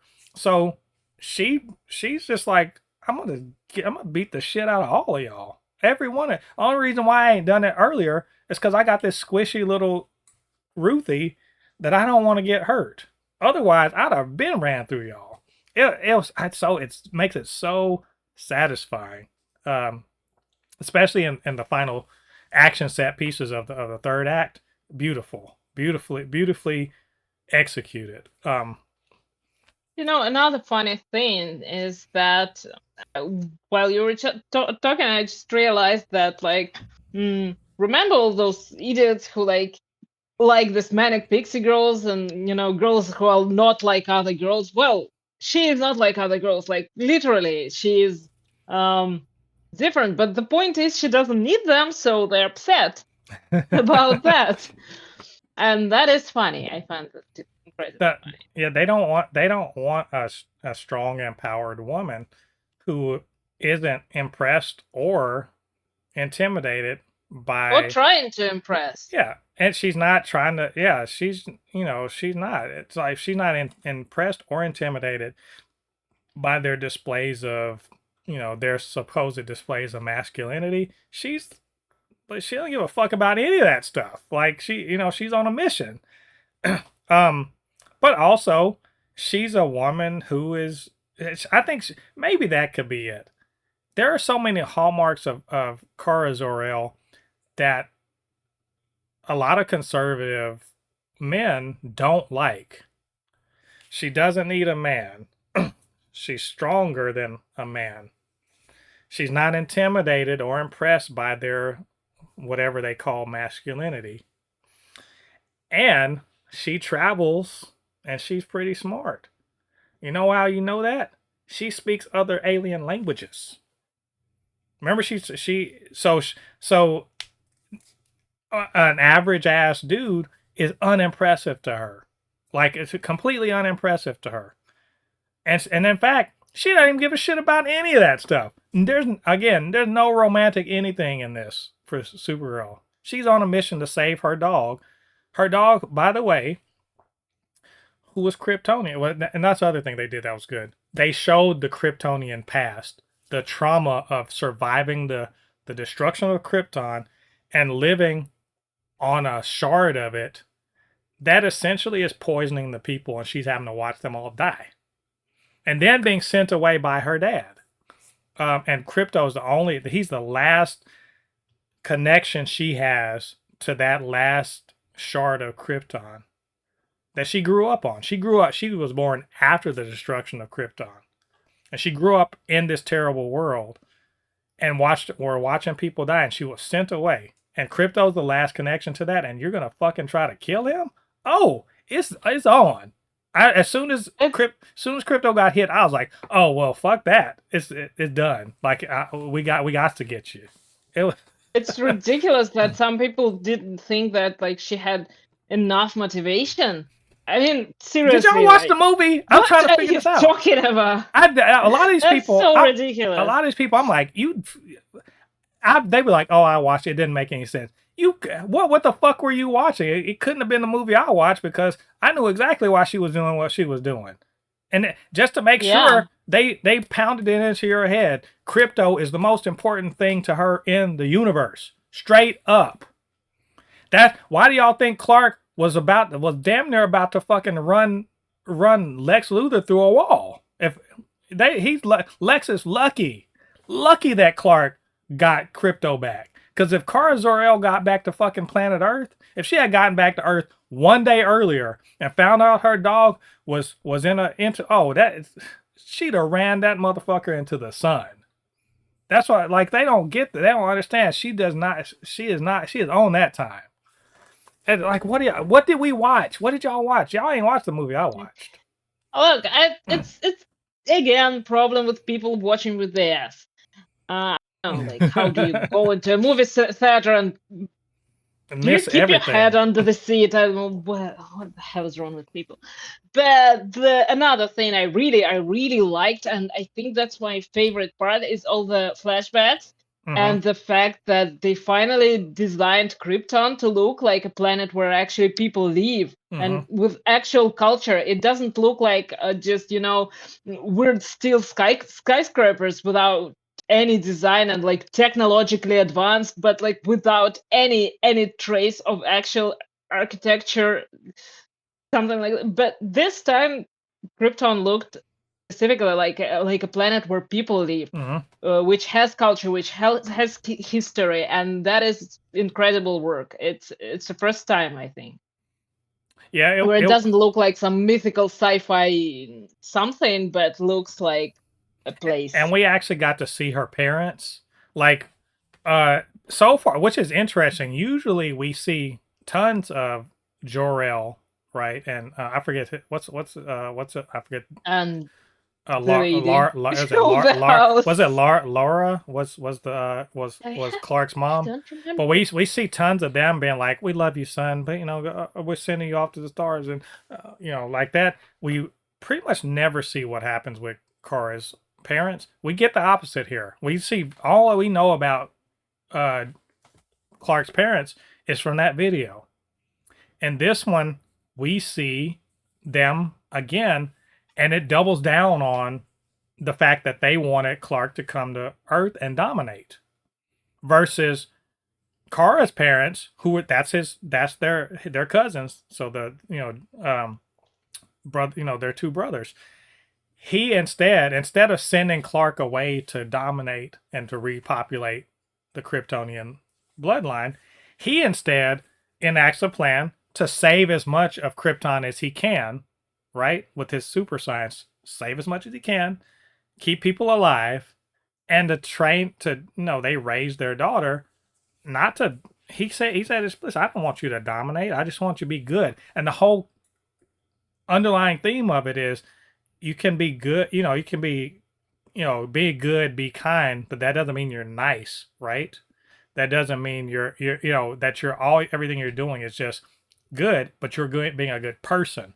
And Kara kind of having that instilled in her, she in a way she has the values that Clark has, but they're just a little. If you look, you turn it a little bit, angle it a little bit differently. She comes at it from a different angle, but she still ultimately ends up in the same place where she and Clark can both be super in a way that's effective as heroes, even though they come at it from different angles. And it showed in the juxtaposition of how Clark, how they interact with each other. They're not talking past each other, but they're not quite communicating. Even though he loves her and he respects her and he wants the best for her, his idea of what's the best isn't the same as what her idea for the best is, and that's underscored by the way she approaches this problem, but also the way she communicates with him. And I love that at the end of it all, she has this big experience. She goes through it all, comes home, and now she's ready to be a part of the Earth community. Before she didn't know. Now she is. She's gone through this thing. It's a it's real character development. I really, really like that about that. Again, Millie Alcock, she's really good as Kara. She's really good, and she really carried a lot of that emotional depth and character transition throughout the movie and kind of really embodied it. So that final bit where she's sitting and talking with Clark in his apartment, it feels like a nice cathartic moment where they finally are able to build that bridge between each other that they've been trying to build. But now that the barriers between her being a full member of the community of Earth has been kind of broken down, now they can really be that, they can really mesh together as cousins. It's really nice. It's a really nice bit of storytelling. Um, what didn't work? Because this is not a perfect movie.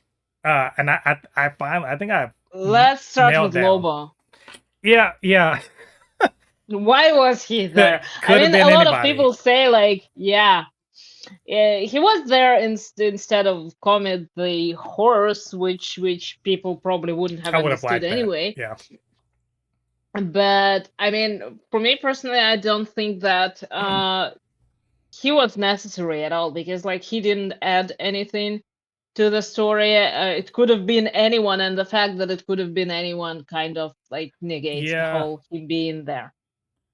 Yeah. No, I agree. This is one of those things where you can lay at the feet of the writer. It's like sometimes when shit doesn't work in a like, I think some of the aspects of the movie that don't work quite as well are not the writer's fault. I think that there's a directing a shortcoming in a few of these places. This is the writer's fault. If you're gonna bring Lobo in, it's gotta matter, and not just matter. I mean, like, no one else could have been there, right? Circumstances what should have been that he had to be there, or for the story to work out, he had to be there and nobody else. But literally, if you could slide in Hawk. You could put Hawkman in this.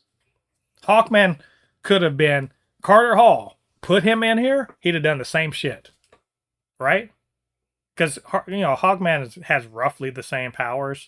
He has roughly the same demeanor. Not exactly, but roughly the same demeanor. Literally any lantern You looking could for someone. you could have put Guy Gardner in. Yeah, you could have slotted in Guy. Hell, you could have slotted in Kilowog, and it would have worked. There are so many. Hell, Deadshot could have done this. That's what I'm saying. Like, basically, he's there to be cool, and I get it. Momoa, you want him to be, but like, what's the reason for him except he's a space guy that kind of could just do this? If you take him out of the movie, what changes? Not too much. Maybe the brigand ship doesn't fall, but Kara literally could have destroyed that ship by herself. In fact, it might have been a little bit more interesting if she had Captain Marvel that shit the way that Captain Marvel in Endgame. So I think that like they were afraid of doing that specifically for that reason. So needed to like have a character that probably hopefully would resonate with like the older crowd, and like with the incel crowd, of course, and with the Snyder Bro crowd, because he still has like he's a part of the DCU. Yeah.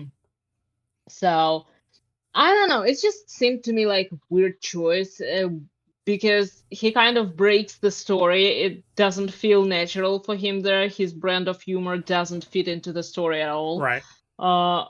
Like his whole persona is kind of like it's taken out of an entirely different story with an entirely different tone and put in there.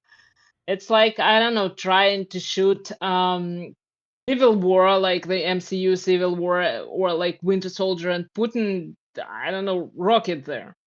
Yeah, well, you can, since you're saying Civil War, I'm thinking of the MCU. It's like if you had Bucky in it, but Bucky just as the Winter Soldier, and that's all he is. Like he doesn't.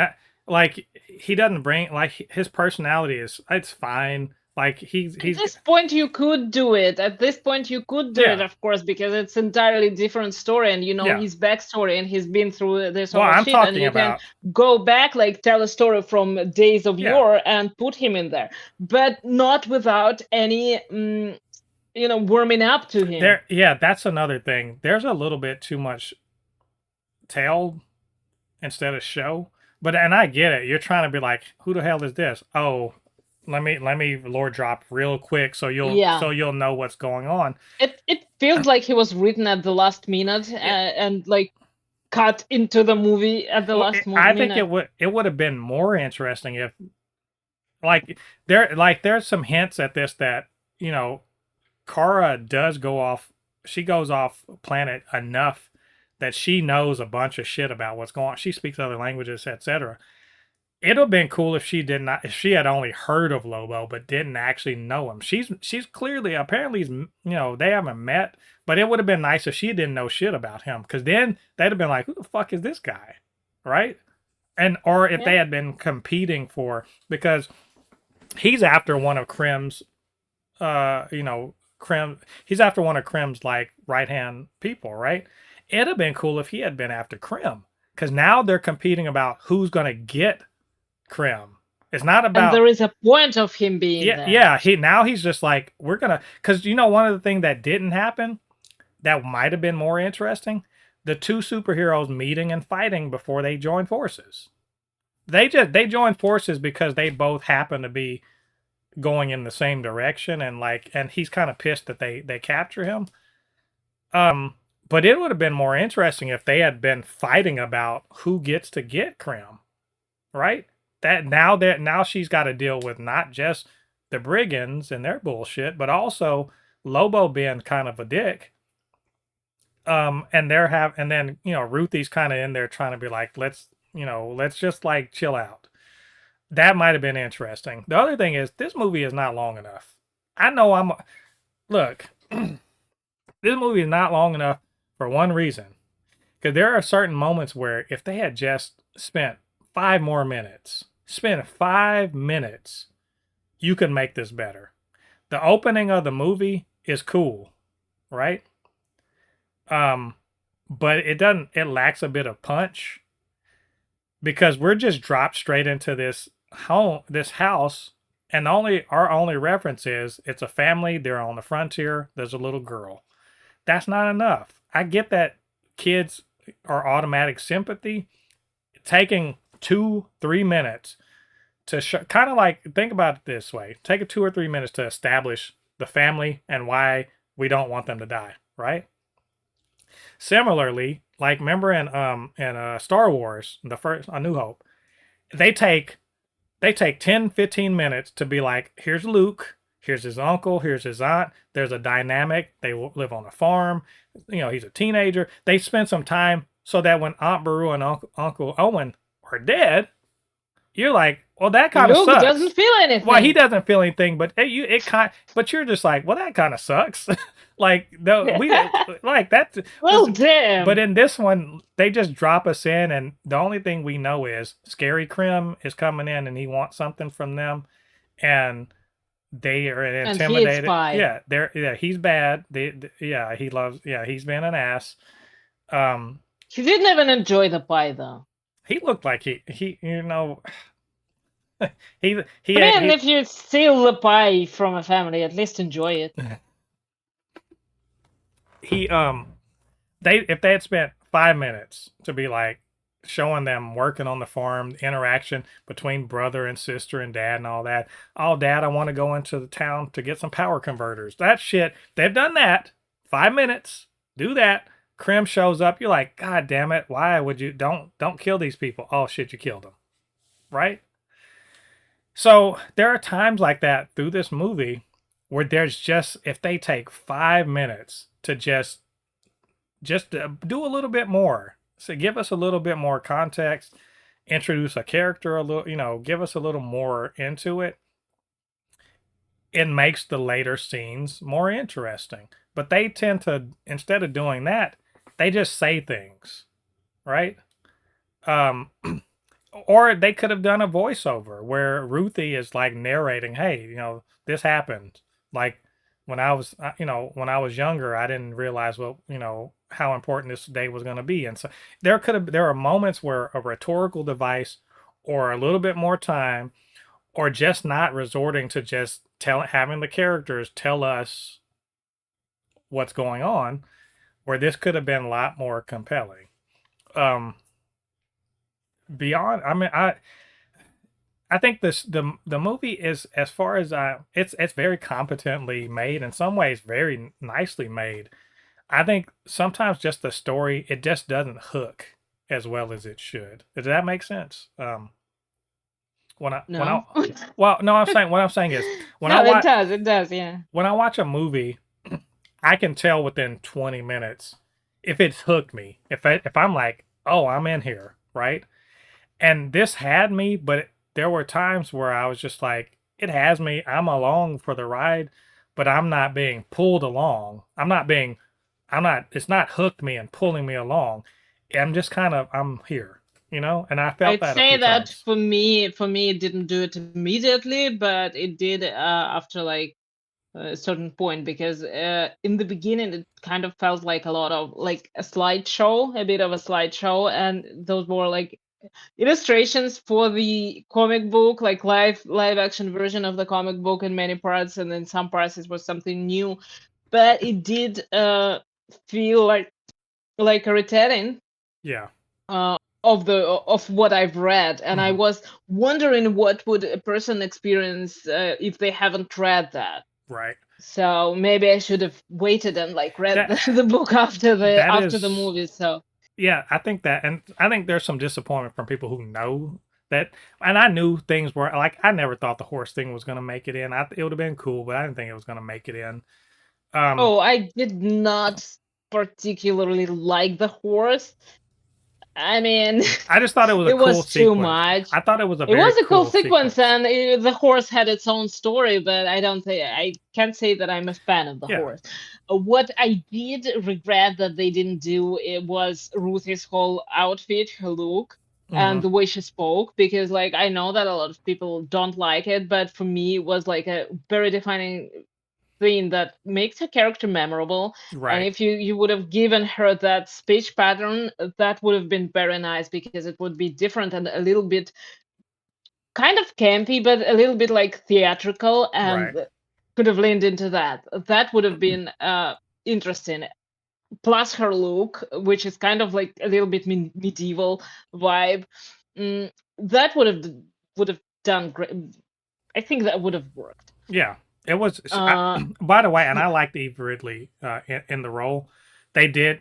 I did think they did change, not change, but they kind of focus on certain aspects of the character more than what you're talking about. yeah, But I think as a sidekick slash, you know, storyteller yeah, of this maybe thing, by the way. conscious. Yeah, what I think she does I think she's very good.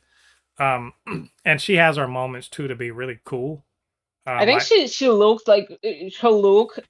It was almost perfect comic book look, yeah, except for the style, like yeah, for and the there's clothes. fun stuff like the whole little protective suit and everything was very nice. I liked her a lot in the whole Krypton, the green sun planet. That I liked her in that part. Yeah, I think that is her, one of my favorite parts of the book, and I yeah, love that they used it to to show us some flashbacks. hmm That was a really nice um, touch. she's really good in the third act too. Like she's really effective in the third act. Scurrying through the ship and everything like that.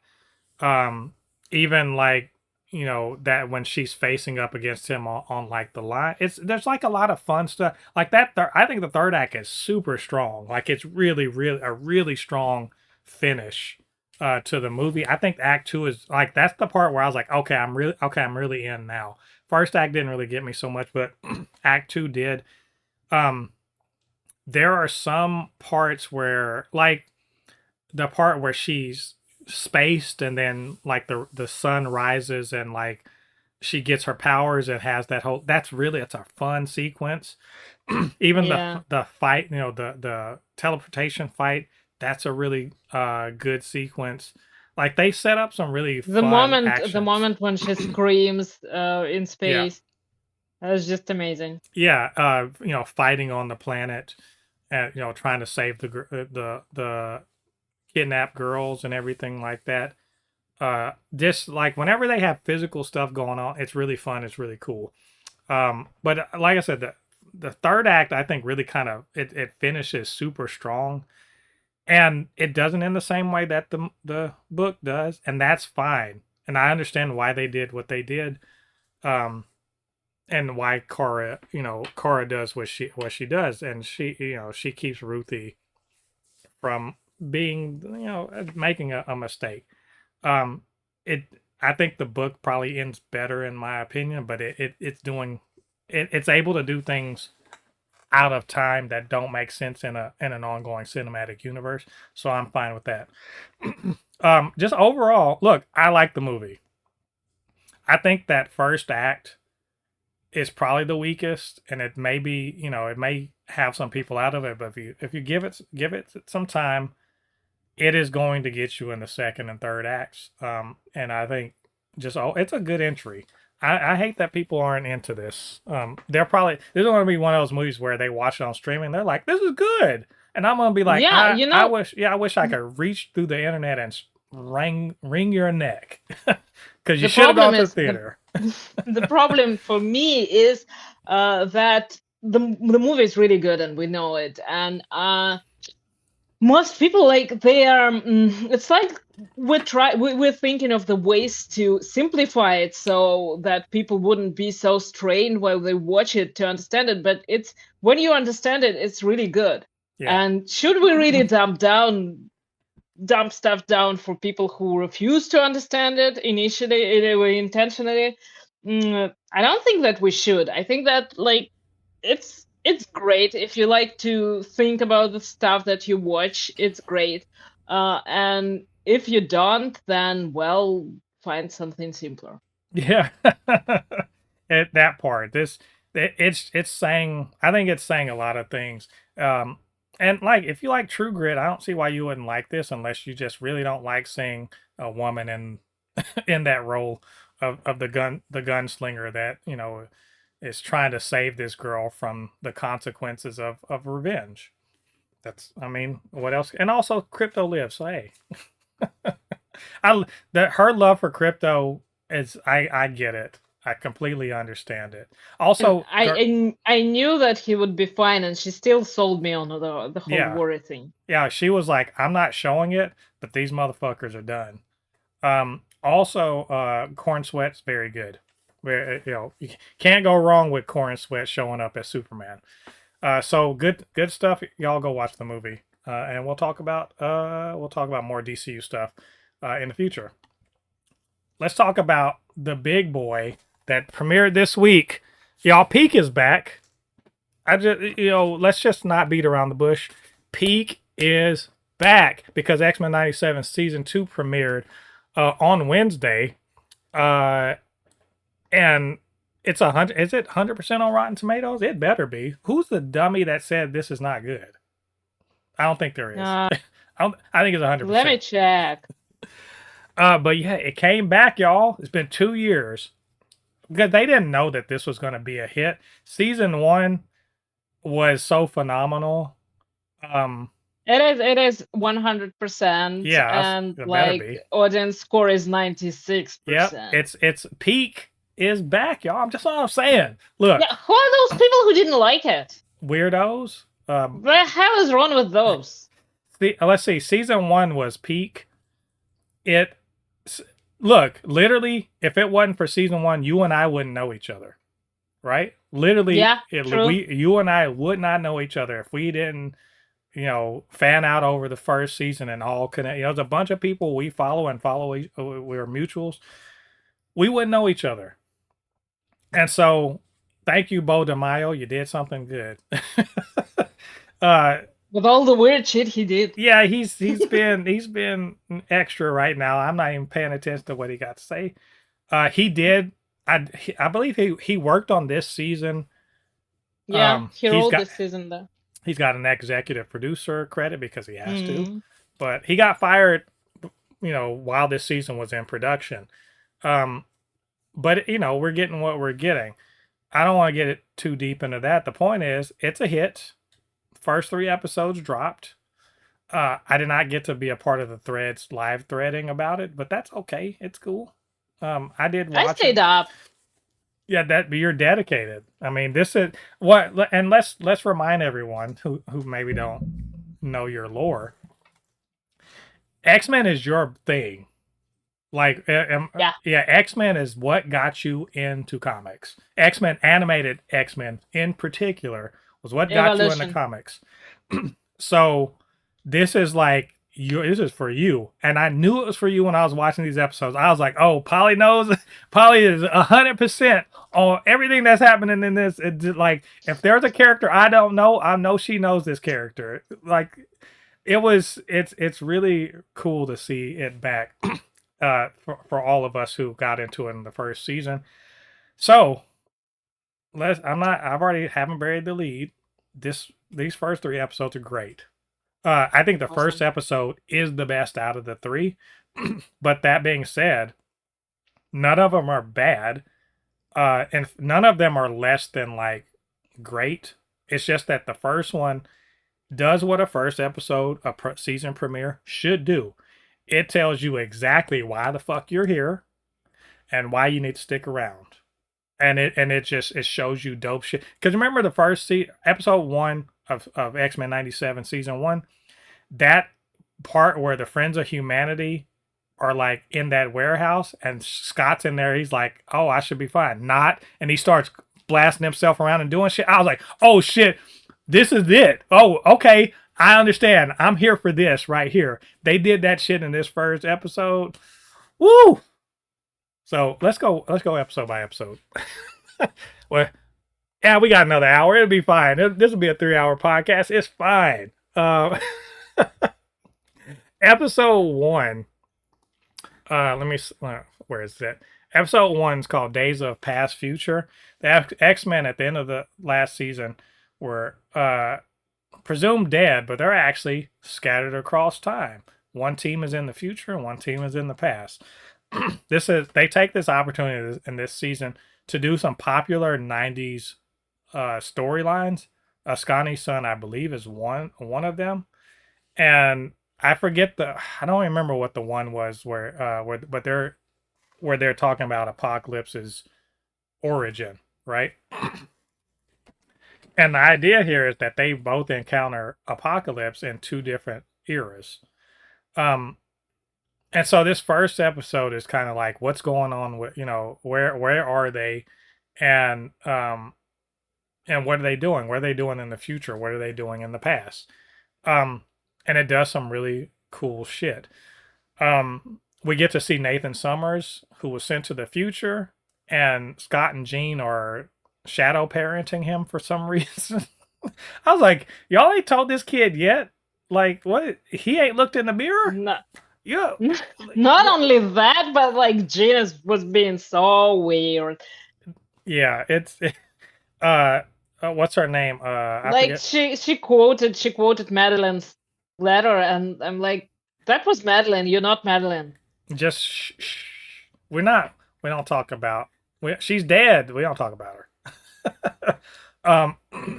But yeah, Look, I'm not. Scott stopped talking about her when she was alive. they they're with the Scani. Uh, Forge comes to the future. He's made time gauntlets, so he wants to bring them back to the past because the 90s are precarious, and so they need the X-Men back in the 90s. He gets there. He gets a damn near killed. He's rescued by Storm, goddess, and he finds out about the Ascani in there, but he's like, "Oh no, we need to go back. Fuck this. I don't care. Fuck Nathan Summers. I need y'all back in the past." Um, And meanwhile, Scott and Gina being weird again. Scott and Jean are being super weird about it to the point where they're like, "All right, sure, we'll come to the past." Then they're like, nah, we're gonna take Nathan. We're gonna raise him ourselves because we have to. And of course, uh, Apocalypse is like, but I need his body though. Like, not in a weird way, but like in a in a resurrection sort of way. I need his body. And Still weird. so, so, so that leads to them having a big confrontation with some robots, but ultimately Nathan being like, "Y'all need to go," and he sends them back to the past. Meanwhile, in the past, By the way, we're not gonna talk about that in case people don't know who Mother Ascani is. yeah, it's this again. This is a very '90s She's also situation, being weird, by the but way, and like everyone's being weird about her. I one thing I peeped about it. I don't know why it took me so long. Is that she's the Phoenix. She's the host of the Phoenix in the far future. Which, if I'm, am I wrong? Which Is it, is obvious. isn't Mother Scott? Is she basically what's her name? Why can't I say the character's name? But she's Jean's She's a Summers, yes. yeah. What the fuck is her name? Rachel. Yeah, Rachel. There, she's Rachel Summers. I was like, it's Rachel Summers. Because I was like, because Yeah. they kept showing the flames. She's floating in flames, and they kept showing And her hairstyle and her face, and the scars on her face. yeah, the scars on her face. But I saw the Phoenix in her eyes. They showed, Yeah, and yeah. I was like, this bitch got the Phoenix Force. What the? And you can't wait. You got the Yeah. Phoenix Force, and you can't beat Apocalypse. What the hell's thing going is, on? the thing is, when she was like sending Storm to do the thing, I was like, why are you sending What? her? You have the Phoenix Force. You can do it yourself. You You know, have hell of a ton of power. well, one goddess recognizing another. Because And god yeah, damn, sending her to do your work out of respect. look, this peak storm. Yeah, Beautiful. fact. And the music, every time Oh, that music plays, she does something that's always amazing. she, Look, if we don't get that Storm in live action, I'm I don't even gonna want sue it. Marvel. I don't I'm even. gonna sue Marvel. If I don't get that storm in life, I don't even want it. Cause my god damn, she literally channels a fucking solar storm to. I was like, all right, cool.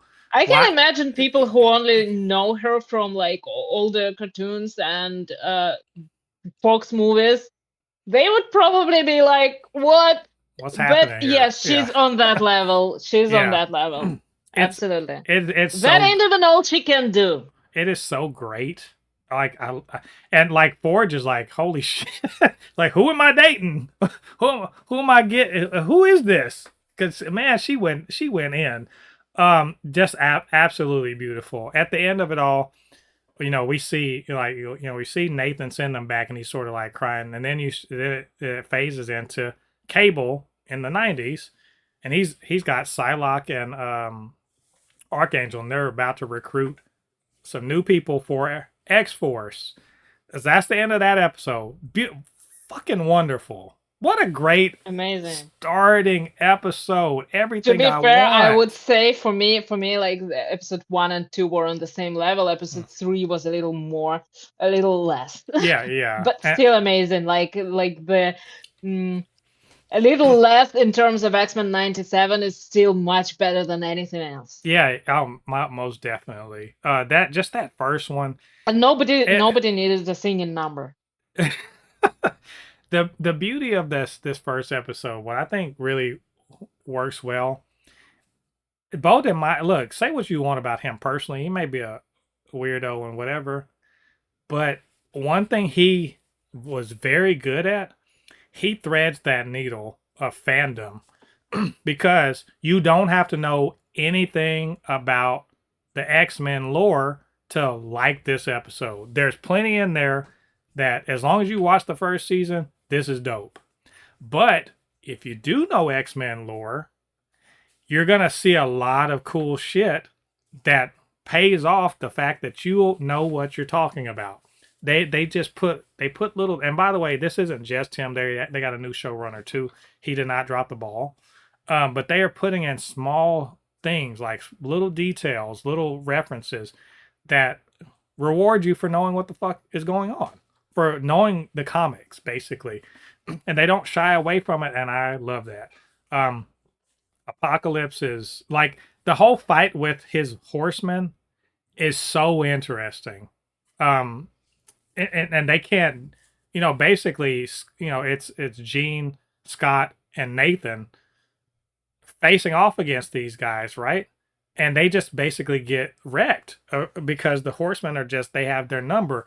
But once they kind of tell Nathan like, yeah, we're your parents and everything like that, and he's just like, oh, okay, well then I do have the power, I can do some shit.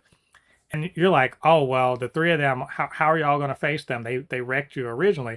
And I was like, oh, don't worry, just the goddess storm rolls up, and it's fucking over for you guys. And they just proceed to beat the hell out of those guys. It's so good. Ugh. Peak. That's what I'm saying. So that's the first episode. Episode 2 is called A Force to Be Reckoned With. This is the one happening. This is the one happening In in the the 90s. 90s. So we're but at the same time as that's happening in the 90s, Cable, and X Forces, coming together. We got And the first thing you see is the titles. yes, they change it. It's X Force. Damn it! Beautiful. Yes, Like looks fantastic. it was amazing. You get And they split like the first X-Men. They split into the parts where they in time. yeah, they like you have Yeah. to watch the title. This and Peacemaker. You don't skip the title sequence. You just don't, right? Um in this one in the 90s, they recruit Jubilee and they recruit Sunspot, who are just kind of like they're living off of kicking the shit out of people at arcades. And you kind of find out in the 90s things are not better after the X-Men are gone. It's worse because now they've got X Factor. yeah, Valerie Cooper. You thought Val Cooper would have learned some shit, considering she let what happened with her with at the end of last season with Bastion, but she don't learn nothing. She's like, nah, we still got to round up mutants, and she got X Factor, a team of mutants. They're some of the good ones, right? They're going at, they're like ICE agents going. They're like ICE agents who are like Latino going around rounding up other Latinos. And so what's beautiful about this is this whole, they show like at the very beginning, and I knew all you X-Men fans, but in particular, you Polly, you were gonna be like, oh shit, not Generation X, not Generation X. We were geeking out about it, but yes, Generation X. It's felt so good. I was like, is that fucking Quentin Quire? Like, I was like, this. They had Glob in this bitch. Glob was in it. What is going? M was there too. Thank you, the DC, Marvel Animation. Thank you for rewarding us for knowing. Like, if you're just a casual and you're watching this, you're like, these are interesting looking people. I don't know who they are, but cool. If you're a And fan, why those 5 girls look like Emma? yes, I was like, they had the Stepford Cuckoos were in this bitch. Are and you then kidding they me? separated them in different cameras, which I was like, it was like exceptionally evil. it was like they had this. They had they showed Chamber. I was like, come on. No, they showed Dust. I hadn't seen Dust in any. I literally hadn't seen Dust. I think we saw her on Genosha in last season. They had along with like Cypher, who is also like Cypher is mostly forgot by Cypher Elisa Tagger, not Cypher Doug Ramsey. She is mostly forgotten by like all the writers in general. So it's always fun to I really like her character. It's always fun to see her. So yeah, it was. That I want to say, did we see was Pixie? They had, I think Anole was Pixie also showed up on Genosha. But we had there was a bunch of these guys. Angel and Beak. Somebody spotted Tie Boy. I hate Tie Boy. I didn't see him. Basically, they did Generation X, really. Like, this is a true 90s show. So it was really cool, but like Jubilee and Sunspot, they get recruited for X-Force, and X-Force, they're trying to track down one of Apocalypse's horsemen, War, and that leads them to Brazil. With the bowl cut. Yeah. He's got his bowl cut was worse than Guy Gardner's, and that is an accomplishment. Um, Yeah, but he's also green. I mean, he's like, what if the Hulk had a bowl cut? I guess. So they get down there. By the way, this may be the best X Force lineup I've seen. Um, they did not have the classic X Force lineup of Shatterstar, Richter, Boom Boom, Cannonball. I would have liked to have seen them, but I'm glad that we didn't. And Betsy Braddock. This is the version of the in the '90s who was in the body of I can't remember her name. Quanon.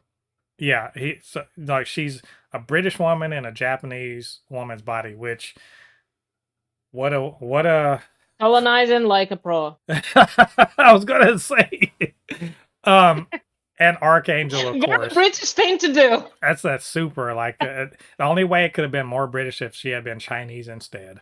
But yeah, so but it's really like there's a lot of really cool displays of powers. Cable is gruff as always. He's learned a lot in between sending his parents off and coming back to the past. And they track him down and then learn a little bit about what's going on, and it leads. Well, besides the fact that it starts some friction in the group because Jubilee is a true student of Professor X. She ain't trying to kill nobody, but they are on that time. That's X Force, right? Cable don't play.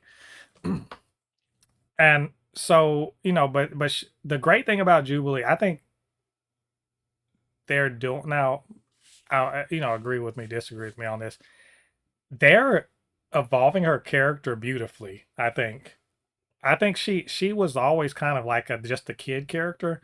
She's not just a kid character anymore. She's got a voice, and she's not afraid to use it. She's not afraid to stand up for what she believes in, and she don't give a fuck that Cable is a badass.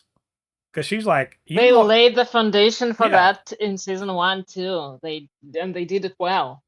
Yeah, I love that she stood up to him, but also that she's just like, y'all, you wanted us. You wanted me and Sus, and Roberto is backing her up, right? So they are a unit, and they're backing each other up. So they're like, you wanted us, so if you want us to play ball with you, you got to play ball with us. I love that. I love that she's not just a character going along. She's not afraid. She's not intimidated. And it also shows maybe that ship should like migrate to the comics. I really like it. I think Roberto in the comics not doing much of anything really. But I'm saying his character in the comics is they ain't the same. You know what I'm saying? They ain't the same. He's a lot more rich. I'm rich and I can do what I want in the comics. Like if they really wanted to have Roberto be like he was in the 90s, there's a point at which he discovers he's an external, and basically he's not going to ever die, so therefore, and he's rich, and he has the DaCosta family fortune, so how am I going to be a shadow kind of like ruler of the world? Anyway, that's another time for something for another time.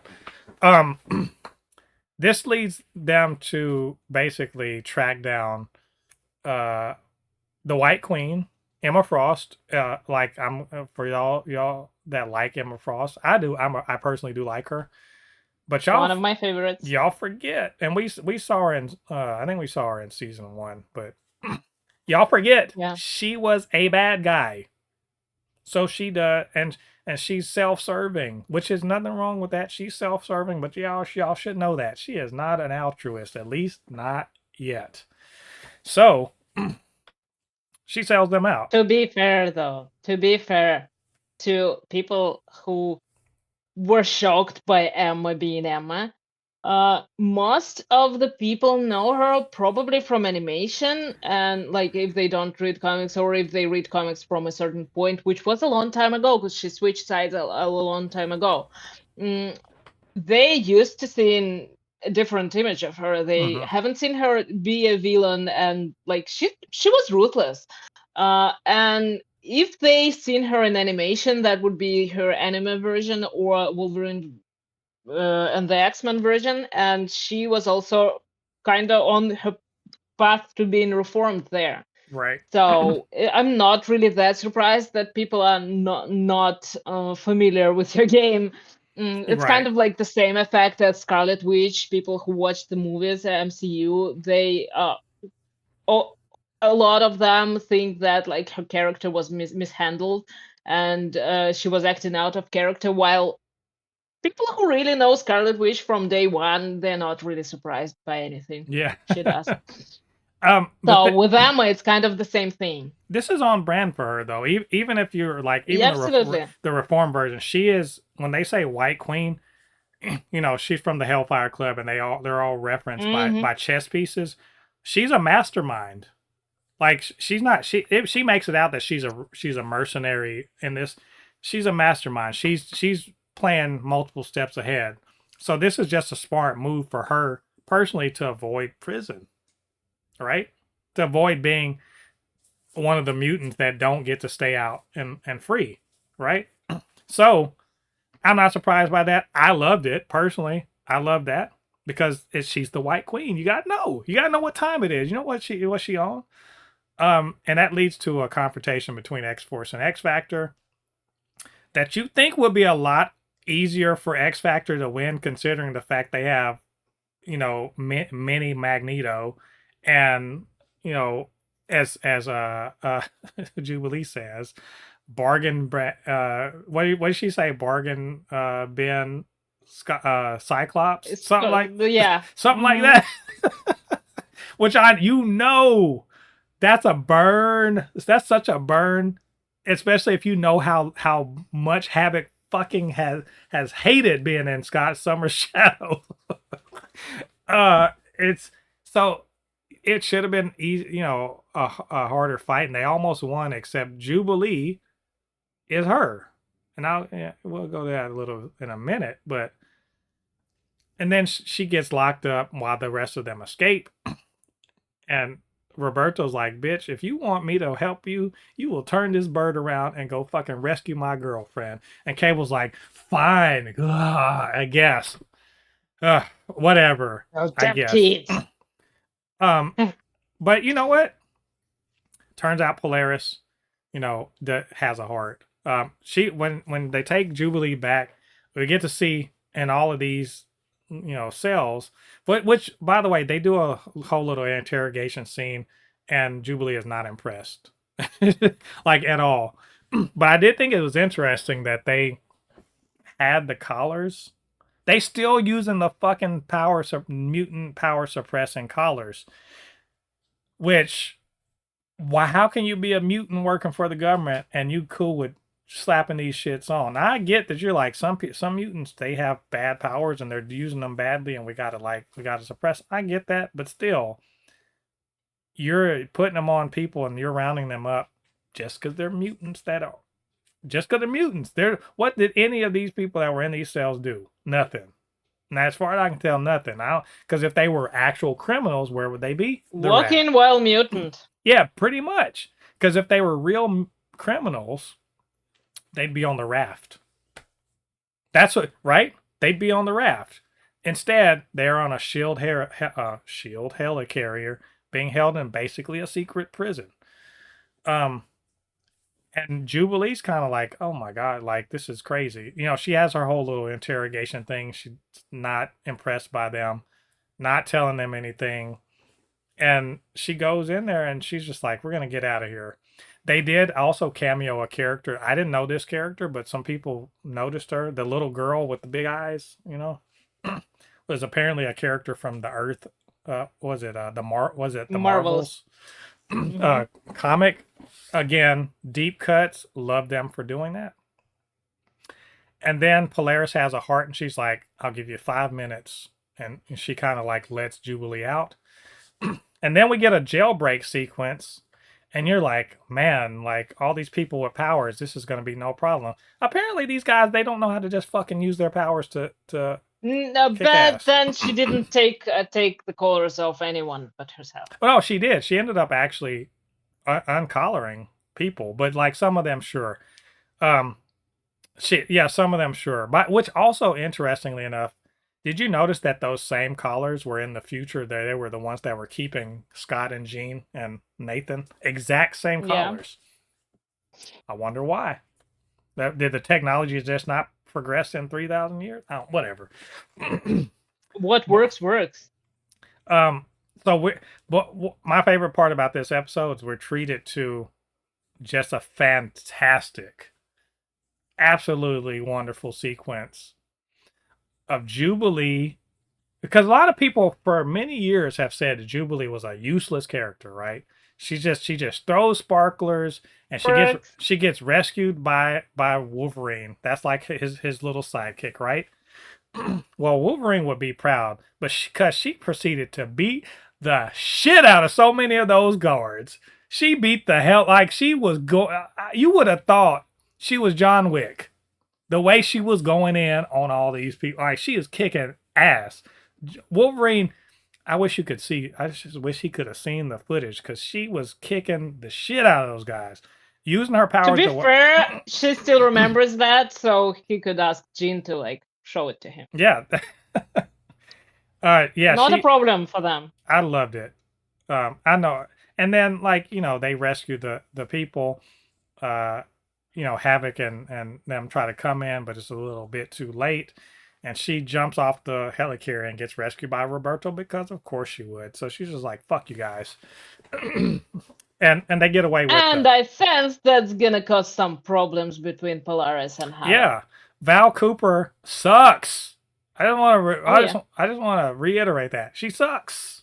And she's that's the way she was in the 90s. It's just true. If you go read comics in the 90s, she was not on our side. She was a wannabe Amanda Waller.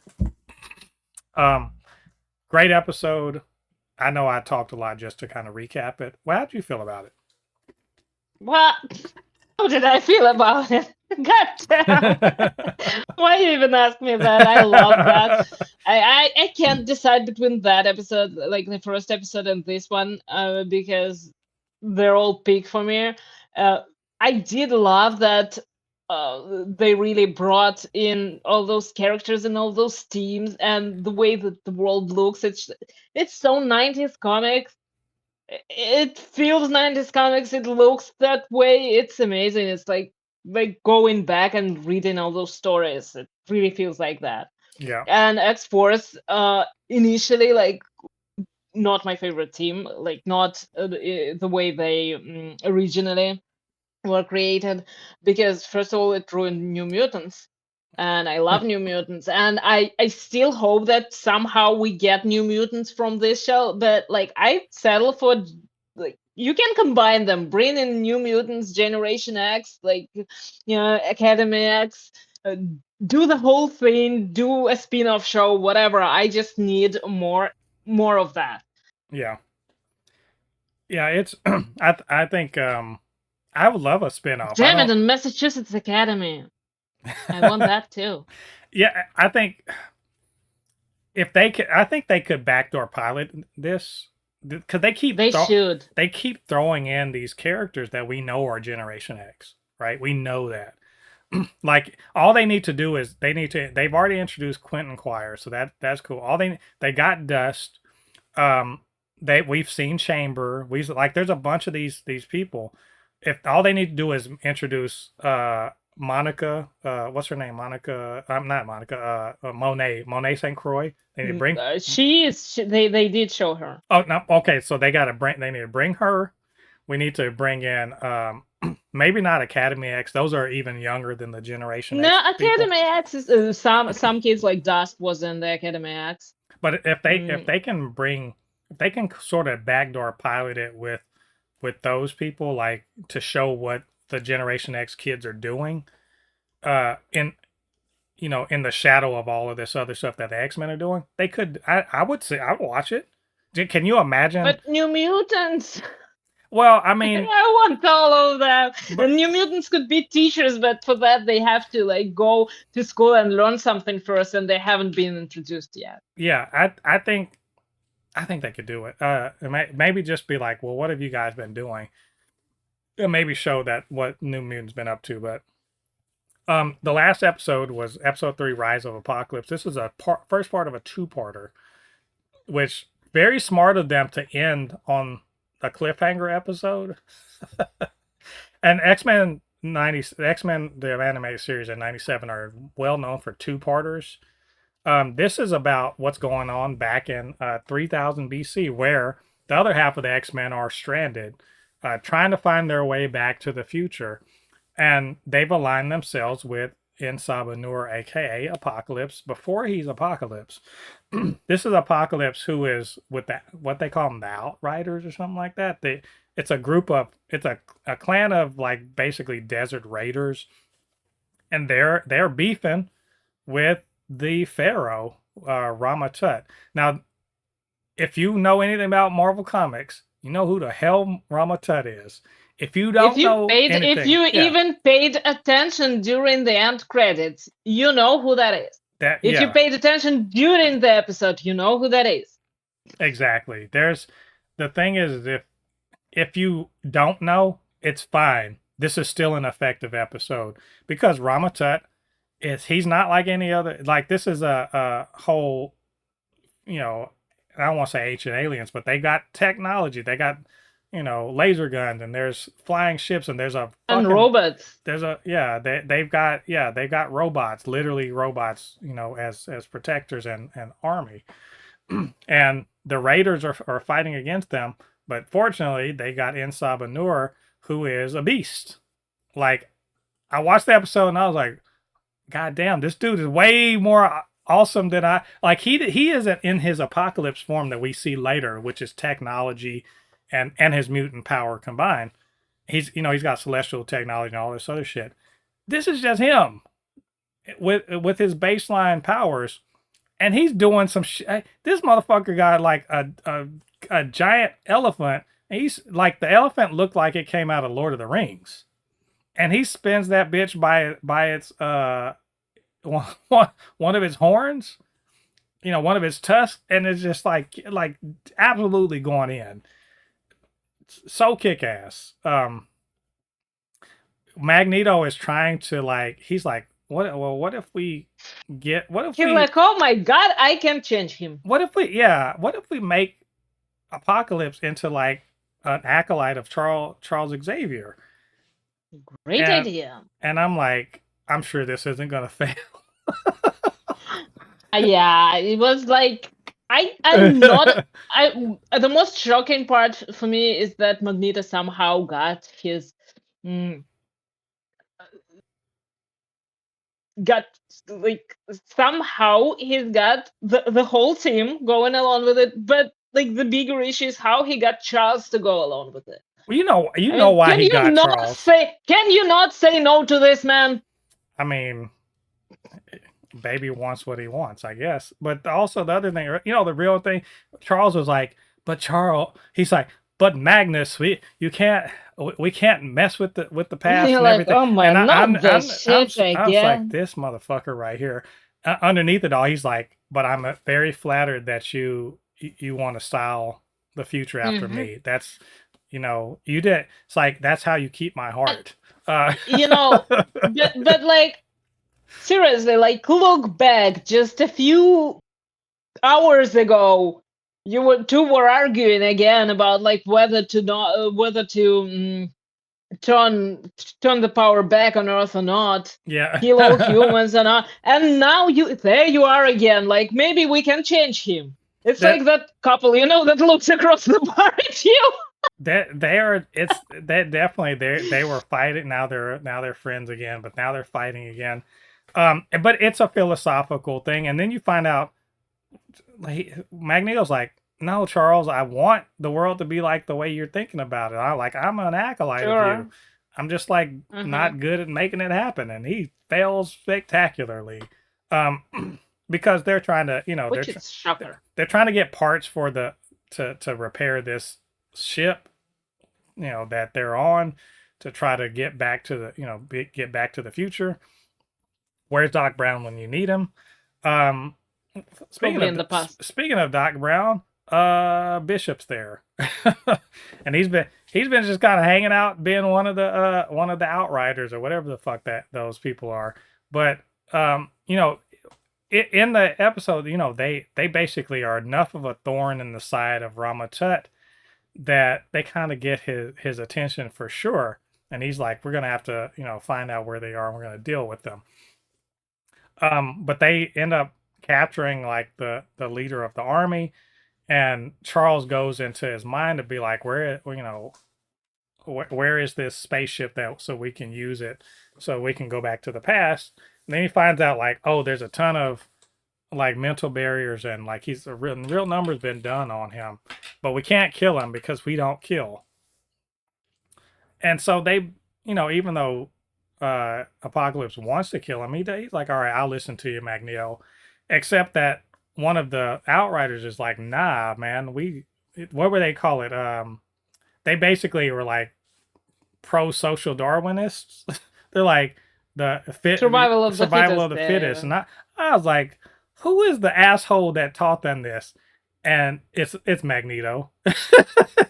I'm like, well, God damn it, Magnus. Shooting his own food every time. Or not Magnus. God damn it, Eric. You can't get out of your own. Actually, you cannot get out of your own fucking way, man. Like, I'm like, God damn it. Like, it would be you. But he's like, well, we want to save the world by making humanity better. It sounds good. It's come on.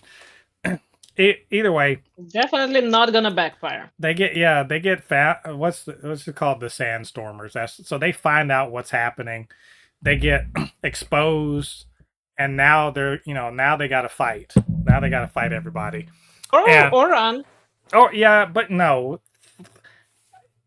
Magneto run? Shit. When did that go happen? He should learn that. He should sometimes just, quit. No, Magneto is never gonna do that. He's like, I'll be damned if I'm surrounded by metal and I run from anybody. But he's real distraught, like, come on, I was trying to make you better. And then Bishop is like, you know what, enough of this. Let's get out of it. Let's get the fuck out of here. Let's whoop them down and let's get on. We're going back to the future. But not so quick, because in Sabanur, in his anger at Magneto and the deception, he said, oh, the deception. I'm gonna do what I wanted to do in the first place. And he cuts off Logos, who's the army guy's head, which triggers a location. And Ramatut's like, hey, finally, let me and he sends like a fucking laser blast or whatever it is and destroys the mountain, and that's the end of the episode. I like this episode quite a bit.